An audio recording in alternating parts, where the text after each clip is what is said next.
श्रीकृष्ण गोविंद हरे मुरारी, हे नाथ नारायण वासुदेव। श्रीकृष्ण गोविंद हरे मुरारी, हे नाथ नारायण वासुदेव। श्रीकृष्ण गोविंद हरे मुरारी, हे नाथ नारायण वासुदेव। हे नाथ नारायण वासुदेव, हे नाथ नारायण वासुदेव, हे नाथ नारायण वासुदेव। गंगणपतये नमः, आदितिसरस्वत्यै नमः, वेदव्यासाय नमः। मातृदेवो भव, पितृदेवो भव, आचार्य देवो भव, अतिथि देवो भव। श्रोता वक्ता श्री पांडुरंग समर्थ, दिव्य श्री गरुड महापुराण की जय। श्रोते हो, आपण श्रवण करत आहात दिव्य श्री गरुड महापुराण। काल आपण जवळजवळ 8 अध्याय बघितले। आज बाकीचे अध्याय आपल्याला बघायचे आहेत। काल मी तुम्हाला गरुड नारायणांची उत्पत्ती कशी झाली ते सांगितलं होतं। गरुड पुराण ऐकल्याने काय काय लाभ मनुष्याला होतो ते सांगितलं होतं। गरुड पुराण कधी ऐकावं हे मी तुम्हाला सांगितलं होतं। त्याच्यानंतर मी श्रवणाचे 4 अंग तुम्हाला सांगितले होते की नुसतं तो ऐकून घ्यायचं आणि विसरून जायचं असं नाही। तर सगळ्यात पहिले या कानांच्या माध्यमातून, या श्रवणांच्या माध्यमातून जे आपण श्रवण केलेलं आहे ते आत्मसात करायचं, म्हणजे आपल्या हृदयाच्या अंतःकरणापर्यंत ते पोहोचवायचं। त्या ठिकाणी ते कायमस्वरूपी नित्य असायला पाहिजे। हे हा देह आहे ना, एक देवाचं मंदिर आहे। मग आपल्या देवाच्या मंदिरामध्ये कसे देवाचे पुस्तकं असतात, हनुमान चालीसा असतो, रामरक्षा असते, तसं आपण ज्या ज्या कथा श्रवण करतो ना त्या सगळ्या कथा हृदयामध्ये साचवायच्या असतात, साठवायच्या असतात। आणि श्रवण नुसतं श्रवण नाही, तर श्रवणानंतर चिंतन करायचं। गुरुजींनी 1-1.5 तास प्रवचन करून गुरुजी गेले की मग गुरुजी गेल्यानंतर आपण काय ऐकलं, गुरुजींनी काय सांगितलं याच्यावरती चिंतन करायचं। मग चिंतन केल्यानंतर श्रवणाचं 3रं अंग आहे निरेध्यासन, त्याच्यावरती अभ्यास करायचा, निरेध्यासन करायचा, अभ्यास करायचा। नंतर सांगितलंय आत्मपरीक्षण, मग केलेला अभ्यास स्वतःवरती त्याचं आत्मपरीक्षण करून बघायचं। आणि आपल्याला जिथे जिथे कमतरता वाटत असेल की इथे इथे आपल्याला जीवनात सुधारणा करण्याची गरज आहे, तिथे तिथे त्याचा उपयोग आपण करायचा आणि जीवनामध्ये मग तशा पद्धतीने सुधारणा करायची। मग याच्यानंतर आपण काय बघितलं होतं बरं, तर मनुष्य जन्माला येतो आणि या संसारामध्ये नाना प्रकारचे दुःख भोगतो।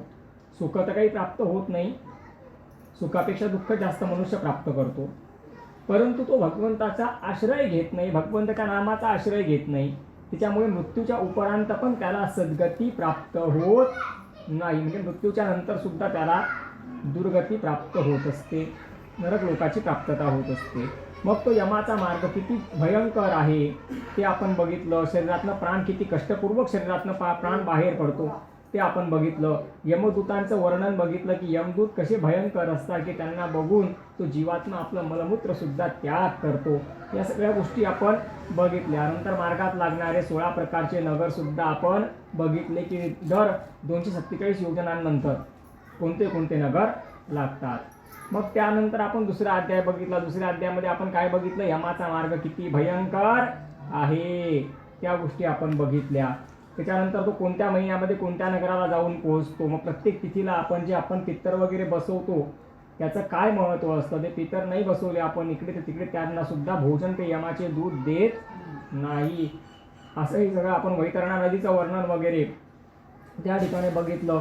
गोमहिमा सुद्धा आपण श्रवण केला की गाईचं किती महत्त्व आहे। त्या धेनूच्या पूजनाने, धेनूच्या दानाने, धेनूच्या सेवेने मनुष्य वैतरणासारखी दुष्कर नदी सुद्धा सहज पार करून घेत असतो। मग त्याच्यानंतर आपण काय ऐकलं पुढे, तर 3ऱ्या अध्यायामध्ये आपण ऐकलं की धर्मध्वज नावाचे द्वारपाल आहे। चित्रगुप्ताचं वर्णन ऐकलं, यमराज कसे दिसतात त्यांचं वर्णन ऐकलं। धर्मध्वज द्वारपाल आणि विशेष म्हणजे श्रवण आणि श्रावणिया हे सगळे मनुष्याच्या पाप आणि पुण्याची मिलजोड कशी बिनचूक करतात आणि सगळ्या गोष्टी धर्मराजांना कशा समजतात आणि मग त्यांना कशा पद्धतीने शिक्षा वगैरे दिल्या जातात हे सगळं आपण श्रवण केलं। म्हणजे माणसाला वाटतं की मी चोरून लपून पाप केलं, कोणाला काय समजणार आहे, पण खऱ्या अर्थाने असं नसतं. आपण केलेल्या जे पातक असतात यांना अनेक देवी देवता साक्षी असतात. म्हणजे भूमी, अग्नी, वायू, जल, आकाश, सूर्य, चंद्र, दिवस, रात्र, सकाळी संध्या, संध्याकाळची संध्या, तर हे सुद्धा मनुष्याच्या पाप आणि पुण्याला साक्षी असतं.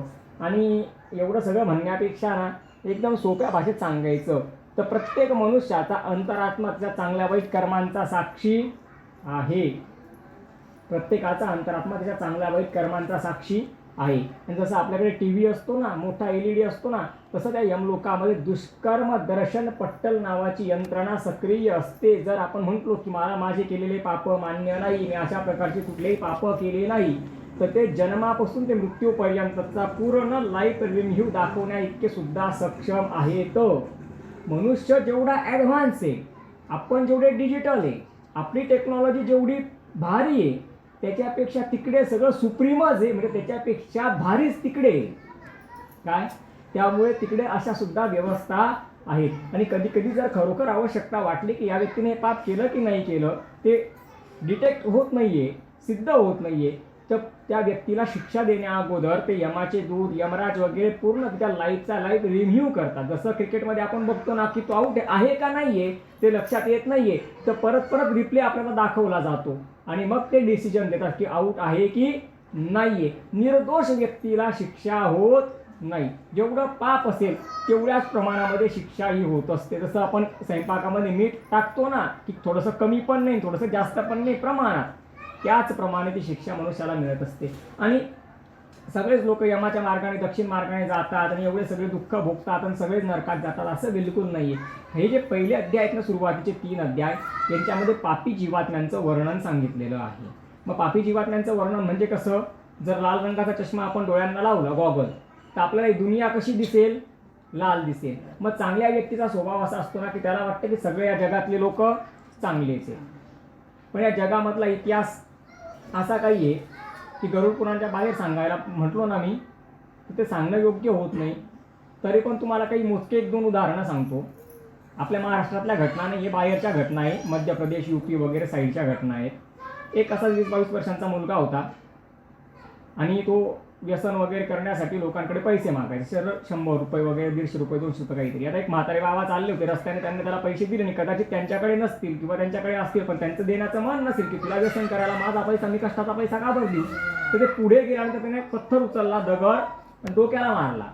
बरं झालं, ते पडले खाली, त्यांना भुरळ आली, पडले खाली. तेवढ्यावर थांबायचं ना, तर त्याने पूर्ण त्यांना संपवूनच टाकलं. मग जेव्हा पोलिसांनी पकडलं तेव्हा त्या पोलिसांनी स्टेटमेंट दिली की याला तुम्ही निर्दोष वगैरे समजताय किंवा असं साधा भोळा पोरगा समजताय तर नाही, आणि अशा अनेक लोकांच्या हत्या केलेल्या आहेत. तर अशा प्रकारचे पाप करणारे लोक या जगामध्ये ओतप्रोत भरलेले आहेत. पण चांगल्या व्यक्तीला सगळं जग चांगलंच दिसतं. आत्ता इंदूरमधली छोटीशी घटना सांगतो तुम्हाला. बाहेरच्या गोष्टींमध्ये जास्त वेळ नाही वाया घालवायचा आहे आपल्याला. पाणीपुरी खायसाठी 4-5 मुलं जायचे संध्याकाळी. तो म्हणजे ते पैसे देत नव्हते आणि हा पाणीपुरीवाला त्यांना पाणीपुरी देऊन द्यायचा. एक दिवस त्याची पाणीपुरीची गाडी खूप चांगली चालली म्हणून त्याचा बिचाराचा माल सगळा संपून गेला. इतके दिवस त्याने फुकट खाऊ घातलं. एक दिवस जर त्याने नाही खाऊ घालू शकत तो, तर कॉमन सेन्स आहे, आज नाही तर उद्या आमच्यासाठी तू उरवून ठेव. त्या मुलांनी त्याच्याशी भांडण केलं, म्हणजे मारामारी केली आणि त्याच्यामध्ये त्याला संपवून टाकलं. का बरं, तर फुकटाची पाणीपुरी खायला मिळाली नाही म्हणून. तर असे अनेक प्रकारचे पाप करणारे लोक या भूतलावरती आहेत. मग मला सांगा, यांचा न्याय व्हायला पाहिजे की नाही व्हायला पाहिजे. इथे किती न्याय प्रक्रिया सक्षम आहे आणि इथे किती न्याय होतोय ते आपल्या सगळ्यांना माहितीच आहे. मग जर त्या देवाने पण न्याय नाही केला तर न्याय कोण करेल. म्हणून आपण काय म्हणतो की गुरुजी, आज जरी त्याने एवढं पाप केलेलं असेल ना, इथून जरी सुटून गेला ना, तो देवाच्या याच्यातनं सुटणार नाही. देवाकडे उशीर आहे पण न्याय पक्का आहे. देवाकडे उशीर का बरं आहे, तर असे अनेको ब्रह्मांडांमध्ये जे पापी असतात त्यांना न्याय देण्याची प्रक्रिया यमराज त्या यमपुरामध्ये करत असतात. त्यामुळे न्यायालय एकच आहे आणि त्या ठिकाणी पाप करणाऱ्या पापी जीवात्म्यांची संख्या खूप. म्हणून ते न्यायालय किती जरी सक्षम असलं तरी ज्याची त्याची वेळ यायला थोडासा वेळ जात असतो. बाकी आपण एक भजन सगळ्यांनी ऐकलंच आहे, मेरे मालिक के दरबार में सब लोगों का खाता. तिकडे सगळ्या लोकांचे खाते. तिकडे पापी लोकांचं पण सगळं अकाउंट माहिती आहे, पुण्यात्मा लोकांचं पण सगळं त्यांना माहिती आहे. म्हणून एक अभंग आहे सुंदर असा, त्याच्या आपण काही 2 ओळी बघू आणि पुढे सरकू. तर त्या ठिकाणी संतांनी असं म्हटलंय पाप करोनी पापी मने सैरा वैरा पळतैर, काय काय केलंस भल्या मानसा देवाला सार कळतैर. याच गोष्टीला रामदास स्वामींनी श्लोकांमध्ये लिहिलं. सदा सर्वदा देव सन्निध आहे, कृपाळूपणे अल्पधारीष्य पाहे, सुखानंद आनंद कैवल्य दानी, नुपेक्षी कदा देव भक्ताभिमानी. मनुष्याच्या प्रत्येक चांगल्या वाईट कर्माला देव साक्षी आहे आणि मनुष्याच्या प्रत्येक चांगल्या वाईट कर्माला त्याचा आत्मा सुद्धा साक्षी आहे. तेपर्यंत आपण बघितलं. श्रावणी यांचं वर्णन बघितलं. श्रावणी या ज्या आहेत त्या स्त्रियांच्या पाप पुण्यावरती लक्ष ठेवतात आणि श्रवण देवता पुरुषांच्या पाप पुण्यावरती लक्ष ठेवतात. इथपर्यंत आपण तिसऱ्या अध्यायामध्ये बघितलं. मग चौथ्या अध्यायामध्ये आपण बघितलं कोणत्या कोणत्या कर्मांनी नरकाची प्राप्ती होते. मग कोणते कोणते कर्म नरकाची प्राप्ती होते. अत्यंत कोपा कटुताश्चवानी दरिद्रता च स्वजनेषु वैराम्येच्या प्रसंग कुलहीन सेवा चिन्हानी देहे नरक स्थितानाम. अशा पद्धतीने जे पाप करतात नरकाची प्राप्ती होते. अनेक गोष्टी आपण त्या अध्यायामध्ये बघितल्या होत्या. त्यानंतरच्या अध्यायामध्ये आपण बघितलं होतं की त्या पाप कर्मांच्या अनुषंगाने नरकात गेलेले पापी जीव पुन्हा मनुष्य रूपाने, स्त्री पुरुषांच्या रूपाने किंवा पशूंच्या रूपाने जरी या भूतलावर जन्माला आले तरी ते अपार दुःख भोगत असतात. जन्मताच मोठे मोठे व्याधी असतात आणि अशा प्रकारे ते अपार दुःख भोगत असतात. मग 6व्या अध्यायामध्ये आपण काय बघितलं होतं की नरकातले पापी जीव मातेच्या उदरामध्ये कसा प्रवेश करतात. तेव्हा श्रीमन नारायणांनी गरुडजींना काय सांगितलं होतं. अशौच अवस्थेमध्ये गर्भधारणा झाली की नरकातले पापी जीवच त्या मातेच्या उदरामध्ये प्रवेश करणार असतात, म्हणजे करत असतात. मग अशौच अवस्था कशी बरं. 4 दिवसानंतर 5व्या दिवशी स्नान केल्यानंतर घरातल्या कामांसाठी ती योग्य सांगितलेली आहे. 8 दिवसांनंतर देवपूजेसाठी योग्य सांगितलेली आहे आणि 12 दिवसांनंतर पितृपूजनासाठी योग्य सांगितलेली आहे. 13 दिवसांनंतर गर्भधारणेसाठी ती स्त्री योग्य सांगितलेली आहे. मग त्याच्या अगोदर त्याच्या आत अशुद्ध अवस्थेमध्ये शास्त्राची परवानगी नसताना तिथी वा नक्षत्र योग करण अमावस्या पौर्णिमा दिवस रात्र संध्या असं कुठल्याच प्रकारचं काही न बघता जर पुत्र प्राप्तीसाठी ते एकत्र येऊन गेले आणि त्यावेळेस सुदैवाने जर गर्भधारणा होऊन गेली तर अत्यंत उन्माद करणारा पुत्र त्या ठिकाणी जन्माला येतो. कश्यप ऋषींची पत्नी होती दिती. ऐन संध्याकाळच्या वेळेला म्हणे की मला या सगळ्या गोष्टींचं सुख पाहिजेलच आहे, माझ्याकडनं काही राहवलंच जात नाहीये. कश्यपांनी भरपूर समजवलं, नाही ऐकलं. आणि ज्या वेळेला सर्व काही होऊन गेलं त्यानंतर ती शांत झाल्यावर तिला भान आलं की आपण संध्याकाळच्या वेळेला हे काय कर्म करून टाकलं. तर खूप तिला रडू यायला लागलं, खूप तिला दुःख झालं. त्यावेळेस कश्यप ऋषींनी पण समजवलं होतं की आता जे होणार आहे ते होणार आहे. तुला अगोदर समजवत होतो तेव्हा तुला समजलं नाही का, आता रडून काय उपयोग. हिरण्यकश्यप आणि हिरण्याक्ष हे 2 तिच्या गर्भामध्ये बाळ होते. 100 वर्ष तिने प्रसूतीच होऊ दिली नाही. पुन्हा कश्यप ऋषींनी समजवलं की तू एवढा स्वतःला त्रास करून घेते, कधी ना कधी त्यांना जन्म तर द्यावाच लागणार आहे. आता जे होणार आहे ते अटळ आहे, बाकी भगवंत काय करायचं ते बघतील. तर हिरण्यकश्यप आणि हिरण्याक्ष हे 2 दैत्य असे जन्माला आले की आज किती वर्ष किती युग उलटून गेले तरी त्यांचं नाव मनुष्य विसरू शकलेला नाहीये. आणि त्यांचं नाव विसरू शकला नाही म्हणजे त्यांचं नाव कोणी चांगल्या याच्याने घेत नाही का एखादा प्रतिष्ठित व्यक्ती म्हणून त्यांचं नाव घेतलं जात नाही. दैत्य म्हणूनच त्यांचं नाव घेतलं जातं. जसं की धुंदुककारी, एक बिचारा गोकर्ण माता पितांची सेवा करणारा आणि तो धुंदुककारी, किती विचित्र. म्हणजे का असा फरक पडतो. तर अशौच अवस्थेमध्ये गर्भधारणा झाली की त्याचा परिणाम वाईट रूपानेच तो भोगावा लागतो. एक राजा होता, ऋषींकडे गेला, म्हणे माझा विवाह झालेला आहे, त्याच्या अनुषंगाने आता पुत्रप्राप्तीसाठी आम्हाला मुहूर्त पाहिजे. ऋषींनी मुहूर्त काढून दिले. त्या मुहूर्तावरती पुत्र प्राप्त झाला. सुंदर पुत्र, विद्वान, ज्ञानी, सर्व गुणसंपन्न, कुठलीच गोष्ट कमी नाही. काही वर्ष उलटले.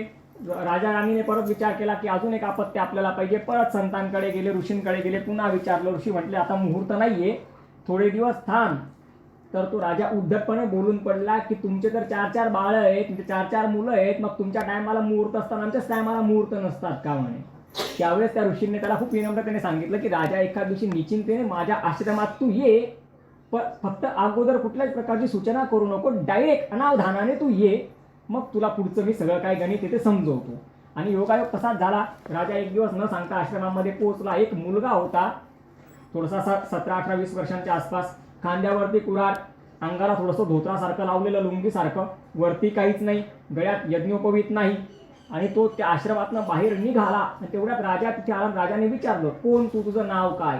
अतिशय उद्धट उत्तर. राजा म्हणजे खूप मोठं पद आहे, राजाचा सहसा कोणी अपमान करत नाही, पण त्या मुलाने उत्तर काय दिलं, माझ्याच घरी म्हणजे माझ्याच आश्रमामध्ये येऊन तू मला माझं नाव विचारतो का? तुला लावलेली पाटी वाचता येत नाही का? त्या राजाने पाटी वाचली तर त्या पाटीवर लिहिलेलं होतं की या आश्रमाची जागा अमुक व्यक्तीच्या मालकीची आहे. म्हणजे बापाचं नाव काढून त्याने तिथे कोणाचं नाव लावलं होतं, स्वतःचं नाव. आणि तो ती कुऱ्हाड घेऊन वृक्ष तोडण्यासाठी चाललेला होता. आता ऋषींचा मुलगा आहे, त्याचं काम वेदांचं अध्ययन करणं आहे की लाकडं फोडणं आहे? हे काम कोणाचं आहे? क्षत्रिय वगैरे जे म्हणतो आपण, त्यांचं काम आहे. ब्राह्मणाने वेदांचं अध्ययन करावं, ज्ञान अर्जन करावं, ज्ञान घ्यावं, ज्ञान द्यावं. तर अशा प्रकारे राजाशी तो उद्धटपणे बोलला, निघून गेला.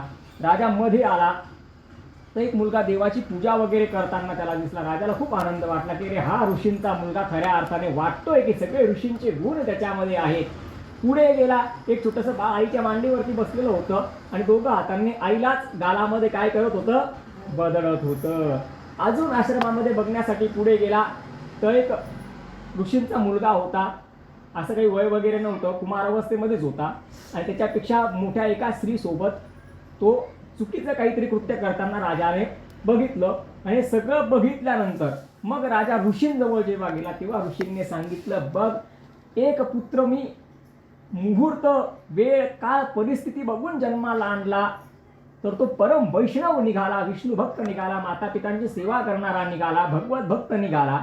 आणि बाकीचे जे 3 तू बघितले राजा, त्याच्यावरनं तू विचार कर की मी तुला जे मुहूर्त दिले ते योग्य होते की मुहूर्त न देता कधी पण पुत्रप्राप्तीसाठी प्रयत्न करणं राजा योग्य होतं?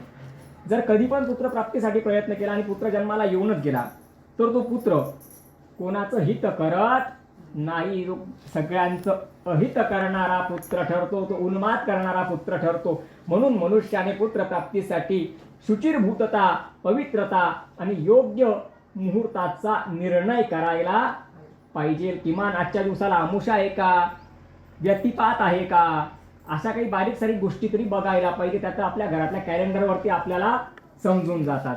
तर आपण 6व्या अध्यायामध्ये बघितलं की नरकातले पापी जीव मातेच्या उदरामध्ये कसा प्रवेश करतात आणि हे पुढे काय करतात, मग उन्माद करतात. जसं बलवान हत्ती एकमेकांची टक्कर करून एकमेकांना ते मारून टाकतात, म्हणजे त्या टक्करमध्ये एक हत्ती मृत्यूला प्राप्त होतो. 2 वाघ एकमेकांशी युद्ध करतात, द्वंद्व करतात, त्याच्यामध्ये एक वाघ मारला जातो.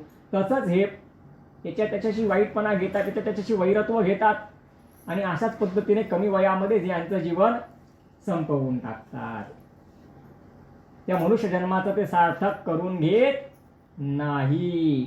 तर मनुष्य जन्म अनमोल आहे, त्याचं मनुष्याने सार्थक करून घ्यायला पाहिजे. तो अशा पद्धतीने चुकीच्या मार्गाने तो जगून वाया घालवण्यासाठी मनुष्याचा जन्म मनुष्याला प्राप्त होत नसतो. बडे भाग्य माणूस तन पावा, सुर दुर्लभ सब ग्रंथ न गावा. की मनुष्याचा जन्म प्राप्त होणं हे खूप दुर्लभ आहे. म्हणून त्या मनुष्य जन्माचा मनुष्याने सदुपयोग केला पाहिजे. 7व्या अध्यायामध्ये आपण बघितलं की ज्यांचे ऊर्ध्वदेही कर्म होत नाही त्यांना कसं प्रेतत्व प्राप्त होतं. त्या बौरवन राजाने आत्मदेव नावाच्या ब्राह्मणांसाठी दशरात्र विधी केला, अनेक प्रकारचे दानं केले, त्यांचा प्रेत योनीतनं उद्धार झाला. मग पोटचा पोरगा जर माता पितांसाठी ऊर्ध्वदेही कर्म करेल तर त्या माता पितांना का स्वर्गमोक्षाची प्राप्ती होणार नाही. म्हणून पुत्राचं किती महत्व आहे ते आपण कितव्या अध्यायात बघितलं, 7व्या अध्यायामध्ये बघितलं होतं. 8व्या अध्यायामध्ये बघितलं होतं योग्य प्राणत्याग करण्याचा विधी काय काय आहे, कशा पद्धतीने प्राणत्याग करायचा असतो. आणि त्या व्यक्तीच्या जवळ न रडता सगळ्यांनी देवाच्या मंगलमय नावाचा वारंवार उच्चार हा करायला पाहिजे असतो. मनुष्य एवढं पाप करूच शकत नाही जेवढं पाप भगवंताच्या नामाने धुतलं जाऊ शकत नाही, एवढं पाप भगवंताच्या नामाने नष्ट होऊ शकत नाही. तुझ्या नामाचा महिमा तुझं न कळे रे मेघश्यामा, हे आपण कितव्या अध्यायामध्ये बघितलं होतं. 8व्या अध्यायामध्ये आपण बघितलं होतं. गंगा नदीचं महात्म्य बघितलं, चरणामृताचं महात्म्य बघितलं, अनेक गोष्टी आपण बघितल्या ना. तुलसी, दुर्वा, काळी तीळ हे मरणाऱ्या व्यक्तीला दुर्गतीपासून वाचवणारं ठरत असतं. ज्याला भगवंताच्या चरण तीर्थ प्राशन केलं जातं, गंगा नदीचं पाणी किंवा साधं पाणी गंगा म्हणून प्राशन करायला दिलं जातं, पुनर्जन्म न विद्यते. तर या गोष्टी आपण बघितल्या होत्या 8व्या अध्यायामध्ये. 9व्या अध्यायामध्ये गरुडजी म्हणतायत की श्रीमन नारायणा, मला असं वाटतं की या मनुष्याने दुसऱ्यावरती एवढं विसंबून राहायला नको पाहिजे. असं का म्हटले गरुडजी माहिती का, की आपल्या मृत्यूच्या समयात कोणी आपल्याजवळ बसून कितीही राम राम म्हटलं, कृष्ण कृष्ण म्हटलं, गंगा गंगा म्हटलं, तरी हे श्रवण, त्या देवाचं नाव श्रवण करण्यासाठी ते सक्षम राहत नाहीत. आणि वाचा राम कृष्ण हरी आपण आत्ता तर सहज म्हणू शकतो, पण मृत्यूच्या समयात साधं राम म्हणणं सुद्धा मनुष्याला शक्य होत नाही. म्हणून बाबा रे, एवढा म्हातारा होऊन एवढा आतुर काळापर्यंत तू होशील, त्याच्या अगोदरच काय कर, एकदा डोक्याचे केस पांढरे व्हायला लागले ना, की त्याला मेहंदी लावून काय काय असेल ते सगळं लावून काळे तर कर, पण ते विसरू नको की आता पांढरे व्हायला लागलेत. म्हणजे काय, की संसारातलं थोडंसं लक्ष बाजूला काढ. आणि बाजूला काढलेलं लक्ष सिरियल पाहायला लाव. नाही, बाजूला काढलेलं लक्ष भगवंताच्या नामामध्ये लाव, म्हणजे तुझ्याकडे भरपूर सारं पुण्य प्राप्त होऊन जाईल. बघा श्रोतेहो, या संसारात जेवढं वय वाढत जातं तेवढी माणसाची किंमत कमी होत जाते, आणि परमार्थामध्ये जेवढं वय वाढत जातं तेवढी मनुष्याची किंमत वाढत जाते. म्हणून एकदा वय व्हायला लागलं ना, की संसारामधलं लक्ष बाजूला काढायचं असतं, आणि हे संसारामधलं लक्ष बाजूला काढून भगवंताच्या भक्तिमार्गामध्ये मनुष्याने लागलं पाहिजे. भगवंत श्रीमंत नारायण गरुडजींना सांगते की गरुडा, याने जीवनामध्ये माझा खूप नामजप केलेला आहे, नामसंकीर्तन केलेलं आहे, माझी भक्ती केलेली आहे.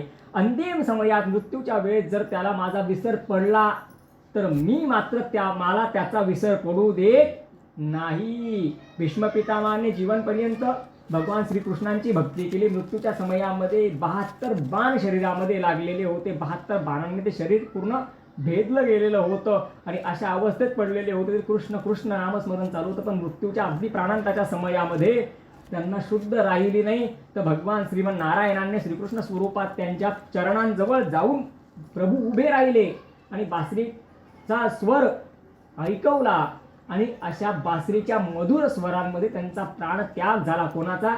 भीष्म पितामहांचा. श्रोतेहो, या कलियुगामध्ये 4 भक्त असे होऊन गेले की त्यांनी देवाला सुद्धा उभं करून ठेवलं, आणि आपल्याला देवा पुढे पण नीट उभं राहता येत नाही. हा फरक त्यांच्यामधला आणि आपल्यामधला. एक म्हणजे ध्रुव बाळ, ज्याने भगवंताची साधना करून देवाला सुद्धा उभं करून ठेवलं होतं. दुसरं माता शबरी, तिसरं भीष्म पितामह, आणि चौथं आई वडिलांची सेवा करणारा पुंडलिक. आपण आज पण भजन ऐकतो ना, ते भक्त पुंडलिकासाठी उभा राहिला विटेवरी, धनी मला बी दाखवाना विठुरायाची पंढरी. त्या पंढरपुरामध्ये पांडुरंग विटेवरती अजून सुद्धा उभे आहेत. हे 4 भक्त आहेत की ज्यांनी भगवंताला सुद्धा उभं करून ठेवलं. पण बाकीच्या 3 भक्तांनी स्वतःच्या कल्याणासाठी उभं करून ठेवलं. त्या पुंडलिकाने जगाच्या कल्याणासाठी उभं करून ठेवलं. जेव्हा नव्हते चराचर तेव्हा होते पंढरपूर, जेव्हा नव्हती गंगा यमुना तेव्हा होती चंद्रभागा. म्हणून श्रोतेहो, मनुष्याने दुसऱ्यावरती विसंबून राहायला नको. बघा तुम्ही, जर मनुष्य उतार वयामध्ये म्हणजे 60-65 वय झाल्यानंतर पण भक्ती मार्गामध्ये आला नाही, तर अंतिम समयात त्याला फक्त माझी ताटली याच्याकडे राहिली, माझा चमचा त्याच्याकडे राहिला, त्याच्याकडे 20 रुपये बाकी आहे, चाळणी याला दिलेली आहे, आणि पोळपाट तो घेऊन गेलेला आहे, तेच शेवटी आठवणार आहे. म्हणून तुम्ही एक वय झाल्यानंतर मुलांवर संसार प्रपंच सोडून द्यायचा. आणि आपण आपलं बघा, खरं तर सांगितलं, एकदा वय झाल्यानंतर मनुष्याने वानप्रस्थ आश्रम म्हणजे वनात अरण्यात जाऊन राहिला पाहिजे. सुखाला अरण्य सेवित जावे. पण एवढे कष्ट करण्यापेक्षा, अरण्यात जाण्यापेक्षा आपल्या घरामध्येच एकांत वासात राहायचं. जास्त प्रपंचात ढवळाढवळ करायची नाही. आपलं नामजप करा, चहाच्या टायमाला चहा प्या, नाश्त्याच्या टायमाला नाश्ता करा, जेवायच्या टायमाला जेवण करा. स्वतःचे हाल करून घेऊ नका, पण तो वेळ प्रपंचाला न देता भगवंताला दिला तरच पुढे कल्याण होईल. आता तुम्हाला एक गोष्ट सांगतो. एक आजीबाई होत्या बरं का, खूप वयस्कर होत्या. त्यांना घरामध्ये आतुर काळात ठेवलेलं होतं. घशातनं घुरघुर घुरघुर आवाज येतोय, आणि जिकडे आजीचं डोकं होतं तिकडे नेमका घराचा दरवाजा होता. आजीला पाय येतं भुरसट भुरसट थोडंसं आता दिसत होतं प्राणांताच्या समयामध्ये. तर केरसुनी पडलेली होती. एक गाईचं वासरू त्या ठिकाणी आलं आणि केरसुनी खात होतं. आजी हळूच कसं म्हणते, वा वा के के, वा वा के के. त्या मुलांना वाटलं की आजीला देवाचं नाव घ्यायचंय, म्हणून ते डॉक्टरांना बोलवलं. ते आले, त्यांनी शक्ती येण्याचं इंजेक्शन दिलं. जशी आजीला शक्ती आली ना, सुनांवरती मुलांवरती ओरडली, नातवांवरती ओरडली, अरे बाहेर वासरू केरसुनी खातंय, केरसुनी घरात आण. केव्हा तर सांगते वा वा के वा वा म्हणजे वासरू आणि के म्हणजे केरसुनी. वासरू केरसुनी खातंय. अशी अवस्था आतुर काळामध्ये आपली व्हायला नको. आणि असं जर वाटत असेल तर यासाठी केला होता अट्टहास, शेवटचा क्षण गोड व्हावा म्हणून अगोदरच अट्टहास करायचा. या मनाला भगवंताच्या नामाची ओळी लावायची. आणि काही विशेष नसतं. महिना 2 महिना त्या मनाच्या विरुद्ध तुम्ही जर भगवंताची भक्ती करायला लागून गेले ना तर ते मन मरून जातं. मन म्हणजे काय की ते त्या भक्तीमध्ये स्वतःहून आता एक्सेप्ट करायला लागून जातं. हे काय होतं, आपल्याला सवय नसते ना, त्याच्यामुळे आपल्याकडून होत नाही. मोठे मोठे संत 6-6, 7-7 तास ध्यान लावता, काही काही 12-12 तास ध्यान लावता. का बरं? करत करत अभ्यास के जडमती होत सुजान, रस्सी आबत जात है सिल पर पडत निशान कबीरा, सिल पर पडत निशान. म्हणजे दगड हे विहिरीमध्ये दोर बादलीने पाणी काढलं ना तर अनेक वर्ष जर दोर बादलीने पाणी काढलं तर त्या विहिरीच्या खडकांवरती पण दोराचं निशाण पडून जातं. तर प्रयत्न करायचा, हळूहळू मनाला भक्तीमध्ये लावण्याचा प्रयत्न करायचा. सिरियल किती तास चालते? 1 तास चालते, अर्धा तास चालते. आता अर्धा तास चालायला लागलेली, बरोबर. 15 मिनिटं जाहिराती, 15 मिनिटं सिरियल. पण तेवढा अर्धा तास आपण किती मन लावून पाहतो? ते खोटं राहतं, ते खोटं राहतं. आपल्या पावसाचा सीन दाखवता की किती पाऊस पडतोय, खरा शूटिंग कशी होते. जिथे दाखवायचे त्याच्या आजूबाजूला त्यांचे लोक उभे राहतात, त्यांच्याकडे आपल्या पाण्याच्या बाटल्या असतात ना, त्याला छिद्र पाडलेले असतात. वरतून खालून बाटली दाबली का वरतून कारंजा, वरतून तोच कॅमेऱ्यामध्ये शूट होतो किती मोठा पाऊस पडतोय. आलं लक्षात? ते टीव्ही सिरियल जे आहे ना ते एडिटिंग वगैरे असते ना, त्याच्यामुळे आपल्याला खरं वाटतं. वास्तविक त्यासाठी खोटी गोष्ट नाहीये. ज्याने एकदा शूटिंग कशी होते ते बघून घेतलं ना तो ते दगडात चालू सुद्धा करत नाही, कारण त्याच्यातला इंटरेस्ट खतम होऊन जातो. आपल्याला दाखवतात किती हिरोईन डोंगरावरनं खाली पडते, हिरोने तिचा हात धरून ठेवलेला आहे, बरोबर. असा मस्त डोंगर, झाडं बिडं. शूटिंग कशी होते त्याची? मध्ये प्लाय असतो, इकडे हिरो उभा राहतो, तिकडे हिरोईन उभी राहते, इकडे तिचे पाय धरतात, याचे पाय धरतात की बाबा बॅलन्स बिघडायला नको, पडायला नको वगैरे. तिथेच ते एकमेकांचे हात धरतात. त्याला शूटिंगमध्ये एडिट होतं, शूटिंग केली जाते. नंतर एडिटर ते प्लाय वगैरे हिरवा कापड काढून टाकतो, मस्तपैकी डोंगर टाकतो, दरी टाकतो, वातावरण टाकतो निसर्गरम्य, आणि अशा पद्धतीने ते सगळी शूटिंग होत असते. तर ज्याला या गोष्टी माहीत पडल्या ना त्या मनुष्याला टी व्हीमधला त्याचा जो आनंद असतो, रस असतो, तो निघून जातो. म्हणून खोट्या गोष्टींमध्ये रमण्यापेक्षा शाश्वत परमात्म्यामध्ये मनुष्य रमायला पाहिजे, आणि रमला पाहिजे तरच त्याचं कल्याण होऊ शकतं. नाहीतर श्रोते हो, पुनरपि जननम पुनरपि मरणम पुनरपि जननी जठरे शयनम. या जीवन आणि मृत्यूच्या चक्रामधून मनुष्य तोपर्यंत बाहेर निघू शकत नाही जोपर्यंत तो भगवंताच्या भक्तीचा आश्रय घेत नाही, भगवंताच्या नामाचा आश्रय घेत नाही. जोपर्यंत भगवत भक्तीकडे मनुष्य वळत नाही तोपर्यंत तो मुक्त होऊ शकत नाही. आणि श्रोते हो, शक्यतोवर मनुष्याने जीवन काळामध्ये मृत्यूच्या पहिले प्रायश्चित्त करून घ्यायला पाहिजे की आपल्याकडनं जाणते अजाणतेपणी जे पाप होतं त्या पापाचा दोष लागू नये म्हणून प्रायश्चित्त करून घ्यायला पाहिजे. यमदेव सुद्धा आपल्या दूतांना सांगतात की जे भगवंताची भक्ती करतात अशा पुण्यवान मनुष्याला, भगवंताच्या भक्तांना त्रास देऊ नका. आणि आतुर काळामध्ये, अंतिम अवस्थेमध्ये भगवंताचा नाम जप, भक्ती वगैरे सगळं करायचं, पण जेव्हा जास्त शरीर क्षीण व्हायला लागतं ना त्यावेळेला जास्त आहार घ्यायचा सुद्धा नाही, अल्प आहार घ्यायचा आणि भगवंताचं स्मरण मनामध्ये ठेवायचं, म्हणजे उपवास करायचा. उपवासाचं खूप महत्त्व सांगितलेलं. या ठिकाणी श्रीमद नारायण सांगतात की जो दर महिन्यातल्या 2 एकादशी, कृष्ण पक्षातली शुक्ल पक्षातली एकादशी जीवनपर्यंत करतो त्याला कोटी यज्ञांचं फल प्राप्त. कोटीचक नावाचा एक यज्ञ असतो, खूप मोठा यज्ञ असतो तो, तर त्याचं फल प्राप्त होतं. कारण एकादशीच्या व्रताचं महात्म्य काय बरं, काय महत्व आहे? एकादशी व्रत अतिशय पावन, नित्य तेव ते फुलवात, भक्तीचा उगम तिच्या हृदयात, भक्तीचा उगम तिच्या हृदयात. एकादशी करणारा व्यक्ती भगवान विष्णूंचा परमभक्त म्हणजे परम वैष्णव बनतो, तो परम भागवत बनतो.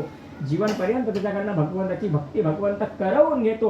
कारण भक्तीचं बीज एकादशीमध्ये आहे, म्हणून एकादशी करणारा व्यक्ती आपोआप भक्ती मार्गाला लागून जातो. तर या सगळ्या गोष्टींचं खूप महत्व आहे. शय्यादान, गोदान, वैतरणी दान, सप्तधान्य दान, सुवर्णदान, भूदान यांचं सुद्धा खूप सारं महत्व आहे. जो पुत्र दान करतो तो देवतांना सुद्धा वंदनीय ठरतो. बघा, जो पुत्र माता पित्यांसाठी दान करतो तो देवतांना सुद्धा वंदनीय ठरतो. म्हणजे स्वर्गातले देवता सुद्धा त्याला नमस्कार करतात, वंदन करतात की तू माता पिता, अरे ज्या माता पितांनी आपल्याला एवढं जीवन दिलेलं आहे, एवढं सगळं आपलं संगोपन केलेलं आहे, लहानाचं मोठं केलेलं आहे, त्यांच्यासाठी मनुष्याने सर्वस्व दान करण्याची वेळ, सर्वस्व दान करून टाकलं तरी सुद्धा कमी आहे. शहाजीराजे माहिती का तुम्हाला कोण होते? शिवाजी महाराजांचे वडील शहाजीराजे होते. बँगलोरला असताना त्यांना विजापूरच्या आदिलशहाने कैद केलं होतं. तर त्यांच्या सुटकेसाठी शिवाजी महाराजांना त्याने प्रस्ताव ठेवला होता की तुला जर तुझ्या वडिलांची फाशी रद्द करायची असेल तो कोंढाणा किल्ला जो स्वराज्यामध्ये आहे तो मला देऊन दे. त्यावेळेस शिवाजी महाराज मंत्रिमंडळाच्या बैठकीमध्ये बोलले होते की आदिलशाह इतका मूर्ख आहे की त्याला सौदा सुद्धा नीट करता येत नाही. अरे माझ्या वडिलांच्या बदल्यात त्याने संपूर्ण स्वराज्य मागितलं असतं तर मी पूर्ण स्वराज्य देऊन टाकलं असतं. आणि मागून मागून काय मागितलं तर म्हणे एक कोंढाण्याचा किल्ला तो देऊन दे. आज किल्ला दिला, 8 दिवसांनी 10 दिवसांनी किल्ला पुन्हा जिंकता येईल, बरोबर. तर माता पितांसाठी सर्वस्व दान करण्याची वेळ आली तरी मनुष्याने मागे सरकायला नको, कारण त्यांचे आपल्यावरती अनंत उपकार आहेत. मोबाईल कोण घेऊन देतो? बाप घेऊन देतो, बरोबर. रिचार्ज कोण करतो? बाप करतो. लग्नासाठी पोरगी कोण पाहतो?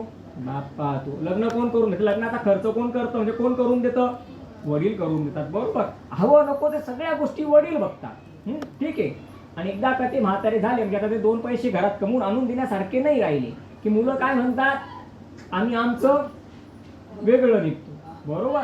मग इथे श्रीमन नारायण गरुडाला सांगतात की गरुडा हे कृतघ्न आहेत, हे ब्रह्महत्यारे आहेत, हे नरकाचे भागी आहेत. आणि 4थ्या अध्यायामध्ये पण तुम्हाला सांगितलं होतं की जी सून सासू सासऱ्यांचा त्याग करते म्हणजे सांभाळत नाही किंवा अपमानकारक वागणूक देते ती पापाची भागी बनते. जी स्त्री पतीच्या आज्ञाकारक हितकारक वचनांचं पालन करत नाही ती सुद्धा पापाची भागी बनते.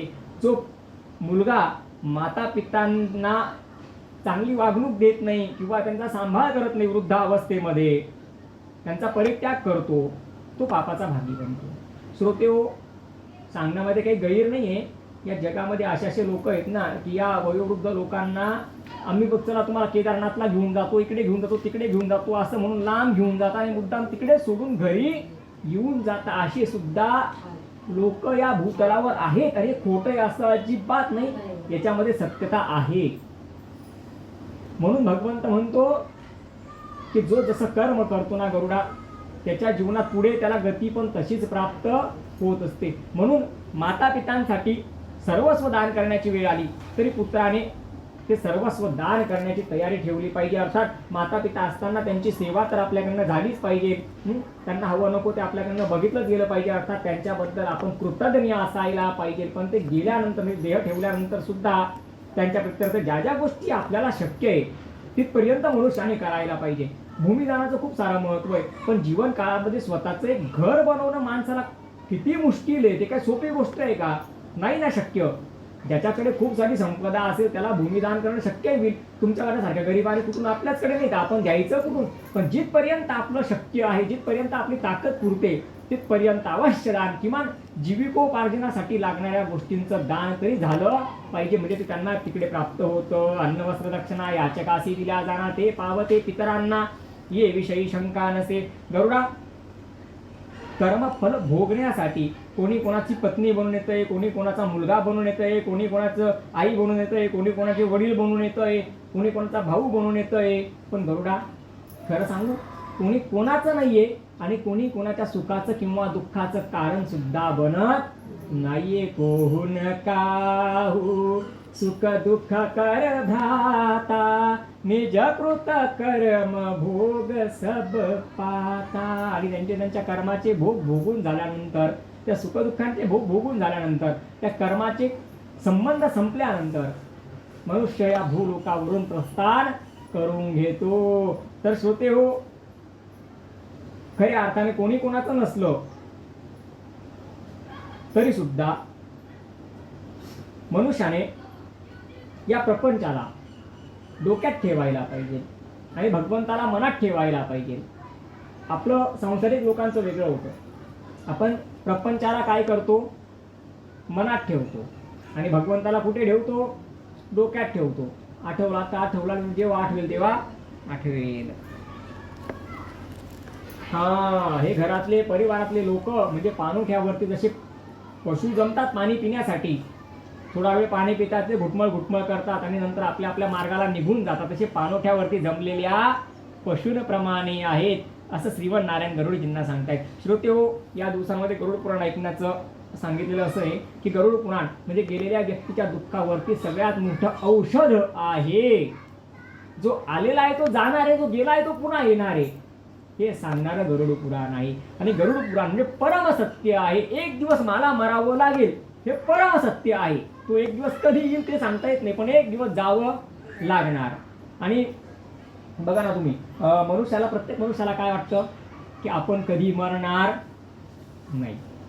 मृत्यू अटळ आहे, पण वाटतं काय आपल्याला? कधी वाटतं स्वप्नात तरी वाटतं का एक दिवस आपल्याला जावं लागेल?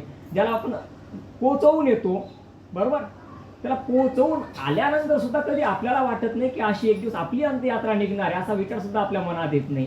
याचं कारण सांगू का तुम्हाला? हे शरीर, मृत्यू जी अवस्था आहे ना, ती शरीराची अवस्था आहे.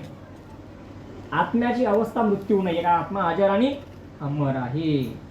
म्हणून त्या जीवात्म्याला कायमस्वरूपी वाटतं की मी मरणार नाही, मी अमर आहे. मना पाहता सत्य हे मृत्यू भूमी, जिता बोलती सर्व ही जीव मी. मना पाहता सत्य हे मृत्यूभूमी, जिता बोलती सर्व ही जीव मी. अशी अवस्था आहे. तर श्रोते हो, एक दिवस सगळ्यांना जावं लागतं. म्हणून या प्रपंचामध्ये सगळ्यांशी गोड वागायचं, सगळ्यांवरती प्रेम करायचं, आपले आपले कर्तव्य व्यवस्थित पार पाडायची. पण हे सगळं करत असताना मात्र त्या परमात्म्याला विसरायचं नाही. आणि शक्यतो मृत्यूच्या अगोदर प्रायश्चित्त विधी करून घ्यायचा. म्हणजे जीवन जगताना आमच्याकडनं कायेने, वाचेने, मनाने जे काही पातकं झालेले असतील त्या पातकांच्या अनुषंगाने आम्ही प्रायश्चित्त करतो. मग तो संकल्प वगैरे केल्यानंतर, ते प्रायश्चित्त केल्यानंतर आपल्याला गुरुजी किंवा ज्योतिषी किंवा संत, महात्मा, तपस्वी जे प्रायश्चित्त सांगतात, ते प्रायश्चित्त मनुष्याने पुढे जीवनपर्यंत तो नियम पाळायचा असतो की त्याच्यामुळे आपलं प्रायश्चित्त होय परिपूर्ण पापांचा क्षमन होऊन जातो. जो प्रायश्चित्त घेऊन मृत्यूला प्राप्त होतो, त्याच्या अगोदरचे जे केलेले काही वाचिक, मानसिक अनेक प्रकारचे पाप असतात, ते पाप नष्ट पावतात. म्हणून प्रायश्चित्ताचं पण खूप सारं महत्त्व या अध्यायामध्ये सांगितलेलं आहे. तर आपण 9वा अध्याय बघितला, प्रायश्चित्त विधी कथनोपाख्यान नाम नवमोध्याय. 10वा अध्याय आपण बघू. सगळ्यात पहिले माता पितांच्या मृत्यू पश्चात पुत्राने शोक सोडायला पाहिजे, जास्त शोक करायला नको. त्या ठिकाणी धीर धर्माचं संचयन करायला पाहिजे की जे होणार होतं ते होणारच होतं, ते टाळणं शक्य नव्हतं. आणि पुत्राने शोक सोडायला पाहिजे, धीर धर्माचं संचयन करायला पाहिजे. आणि माता पितांचे जे काही पुढचे कर्म आहेत ते करायला पाहिजे. सगळ्यात पहिले सांगितलंय, खूप सारे दान करून काय फायदा? म्हणजे खूप सारा आपण दान केला, धर्म केला, सत्कर्म केला आणि माता पितांचे अंत्यसंस्कारच आपण योग्य रीतीने केले नाही, त्यांच्यासाठी आपण मुंडन केलं नाही, जे विधिविधान आहे शास्त्रोक्त पद्धतीने सांगितलेलं त्या गोष्टी आपण केल्या नाही किंवा केलं पण लोकांसाठी व करायचं म्हणून करायचं किंवा अशा पद्धतीने आपण केलं, म्हणजे त्याच्यामध्ये आपला विश्वास नव्हता, भावना नव्हती, मन नव्हतं. तर श्रीमन नारायण गरुडजींना सांगतात, गरुडा काही त्याचा उपयोग नाही. मग तुम्ही किती दान केलं त्या दानाचा उपयोग नाहीये. दान सुद्धा तेव्हा फल देणारं ठरतं जेव्हा माता पितांचे अंत्यसंस्काराचे विधी पुत्र अतिशय श्रद्धेने परिपूर्ण करत असतो आणि माता पितांसाठी तो मुंडन वगैरे सांगितल्याप्रमाणे सगळ्या गोष्टी करत असतो. जो पुत्र आपल्या माता पितांचे अंत्यसंस्कार योग्यरित्या करतो त्याला अग्निष्टोम नावाच्या यज्ञाचं फल प्राप्त होतं. त्याला देवता सुद्धा वंदन करतात. आणि जो माता पितांसाठी दान करत नाही किंवा त्यांच्या अंत्यसंस्काराची विधी करत नाही, मग मात्र श्रीमन नारायण म्हणतात की असे पुत्र कृतज्ञ आहेत आणि ते ब्रह्महत्यारे हे ठरत असतात. अग्निष्टोम नावाच्या यज्ञाचं फल प्राप्त होतं. मुंडन व अंत्यसंस्कार न करणारा पुत्र जो आहे तो ब्रह्महत्यारा ठरतो. म्हणून मुंडन सुद्धा खूप महत्वाचं आहे. आता मध्यंतरी दशकात्र विधीमध्ये 10व्याच्या विधीसाठी मी गेलो होतो, तर त्यांच्यामध्ये 10व्याच्या दिवशी मुंडन वगैरे करतात, स्नान वगैरे करतात आणि मग विधीला चालू होतं, सुरुवात होते. तर जास्त काही नाही, असं 22-23 वर्षांचा मुलगा असेल, मस्त सुंदर अशी त्याची हेअरस्टाईल वगैरे होती, अग्नी त्याने दिलेला होता. म्हणून अंत्यसंस्काराला त्यानेच बसावं असा नियम असतो की त्याने अग्नी दिलाय, दशगात्र पण त्यानेच करावं. त्याचे वडील त्याला समजावून थकले. तो पोरगा स्मशानातनं घरी निघून गेला, पण त्याने केस सुद्धा दिले नाही. मला सांगा, डोक्याचे केस एवढे मौल्यवान आहे, किती सुंदर असले तरी ते जर केस आपण देऊन दिले माता पित्यांच्या निमित्त, तर कायमचे चालले जातील का? महिन्यात 1.5 महिन्यात परत येतील ना ते. मग माता पितांनी आपल्यावरती एवढं प्रेम केलंय, तर आपलं प्रेम त्यांच्यावरती आपल्या केसांपेक्षा पण जास्त नाहीये का? त्याने तर हे दाखवून दिलं ना की त्याच्या माता पितांवर त्या केसांपेक्षा, म्हणजे जेवढं प्रेम त्याचं स्वतःच्या केसांवरती, त्याच्यापेक्षा जास्त प्रेम तर त्याचं माता पितांवरती पण नाहीये. मुंडन करण्याचे 3 मुख्य कारणं सांगितलेले आहेत. सगळ्यात पहिलं सांगितलेलं आहे की निधन झाल्यानंतर जे सूक्ष्म जीवाणू असतात ते या वायुमंडलामध्ये परावर्तित होतात, म्हणजे संचार करतात, आणि ते संचार केल्यानंतर ते आपल्या केसांचा काय करतात, आश्रय घेतात. म्हणून मुंडनाचं महत्त्व सांगितलंय. दुसरं महत्त्व कसं सांगितलेलं आहे की सगळ्यात जास्त मनुष्याचं प्रेम त्याच्या केसांवरती असतं. केस जर गळायला लागली ना, स्त्री असो वा पुरुष असो, पण केस गळायला लागले की खूप टेन्शन होऊन जातं. असं वाटतं की मला टक्कल पडलं तर, कमी वयात टक्कल पडलं तर. म्हणजे सगळ्यात जास्त प्रेम कुठे आहे आपलं? त्या केसांवरती आहे. तर हे माता, हे पिता, तुमच्यासाठी माझे केस पण मी त्याग करून देतो. म्हणजे ज्या केसांवरती माझं एवढं प्रेम आहे, ज्या केसांवरती माझी सुंदरता टिकून आहे, ती सुंदरता पण तुमची देण आहे. आणि तुमच्या प्रेमापुढे, म्हणजे माझं तुमच्यावर जे प्रेम आहे त्याच्यावरती, त्या प्रेमाच्या तुलनेमध्ये या केसांचं तर माझ्या पुढे काहीच महत्त्व नाही आहे. ते आज परित्याग करून दिले तर महिन्याभरामध्ये तर पुन्हा ते येऊन जातील. म्हणून आपलं माता पित्यांबद्दलचं किती प्रेम आहे ते व्यक्त करण्याचा पण तो एक पर्याय सांगितलेला आहे की मुंडन करा. तिसरं सांगितलेलं आहे की मुंडन केल्याने मनुष्याचे सगळे पातक जे असतात ते क्षमन होत असतात. बघा, तदा शोकं परित्यज्य कायेन मुंडनं सुद्धा समस्त बांधवैर्युक्तये सर्व पाप विमुक्तये. मुंडन केल्याने सगळ्या पापांमधनं मनुष्य मुक्त होत असतो, कारण पाप केशांच्या आश्रयाला असतात. माता पितरो मृतो येन करिता मुंडनं यही आत्मजास कथम की हे संसारानाम तारकारे. त्याला आत्मज कसं म्हणावं, त्याला पुत्र कसं म्हणावं, आणि त्याला संसारातनं संसार तरुण जाणारा पुत्र कसं म्हणावं, जो माता पितांसाठी साधं मुंडन करत नाही. म्हणून अतोही मुंडनम आवश्यम नखात कच्छी विवर्जितम तथा बांधवैर स्नात्वात भैतवसराणी धारेत. मुंडन करायचं पण नख काढायचे नाही आणि काखेतले केस काढायचे नाहीत. शुद्ध वस्त्र म्हणजे श्वेत वस्त्र धारण करायचं आणि पुढचे विधी जे काही असतील ते करायचे. सद्योजनं समानीयं ततस्तं स्नापयेशव मंडमय चंदने श्रवी भग्नामृतकाश्यताठवा. तर अशा प्रकारे पुढचे विधी करायचे. मग काय करायचंय, त्या शवाला स्नान वगैरे घालायचे. 6 प्रकारची पिंड आपण देतो. ते पिंडदानाचा विधी तुम्हाला सांगून देतो मी. पहिला पिंड शव नामक पिंड प्रेताच्या उजव्या हातामध्ये द्यायचा असतो. दुसरा द्वारदेशी असतो. तिसरा अंघोळीच्या वेळेला आपण देतो. त्यावेळेला स्नानाच्या वेळेस सांगितलेलं आहे की तुळशीची माती, गंगेची माती किंवा चंदन असं त्यांना लावायचं असतं आणि त्यांना स्नापयेशव, त्या शवाला स्नान घालायचं असतं. मंडमय चंदने श्रैवी म्हणजे जिथे त्यांची बैठकीची व्यवस्था केलेली असेल किंवा बसवायची व्यवस्था असेल त्या ठिकाणी त्यांना व्यवस्थित बसवायचं आहे. चंदने श्रेवी भग्नामृतकाशात आठवा. आणि त्या शरीराची मनुष्याने उचल ठेव करताना विशेष दक्षता घ्यायची आहे, काळजी घ्यायची आहे. ते नष्ट भ्रष्ट किंवा खंड आपल्याने होणार नाही याची जबाबदारी मनुष्याने ती पार पाडायची आहे, सांभाळायची. म्हणजे सावकाशरित्या त्याची उचल ठेव करायची आहे. मग नवीन वस्त्रे सच्छाद तथा पिंडच दक्षिणा मार्गे पांथी चितास्थाने शवसौव हस्तेस तथा. 6 प्रकारची पिंड. मग पांथ नावाचा पिंड पण आपण देतो आणि चितास्थानी आपण पिंड देत असतो. तर असे 6 पिंडदानाचा विधी सांगितलेला आहे, मुंडनाचा विधी सांगितलेला आहे.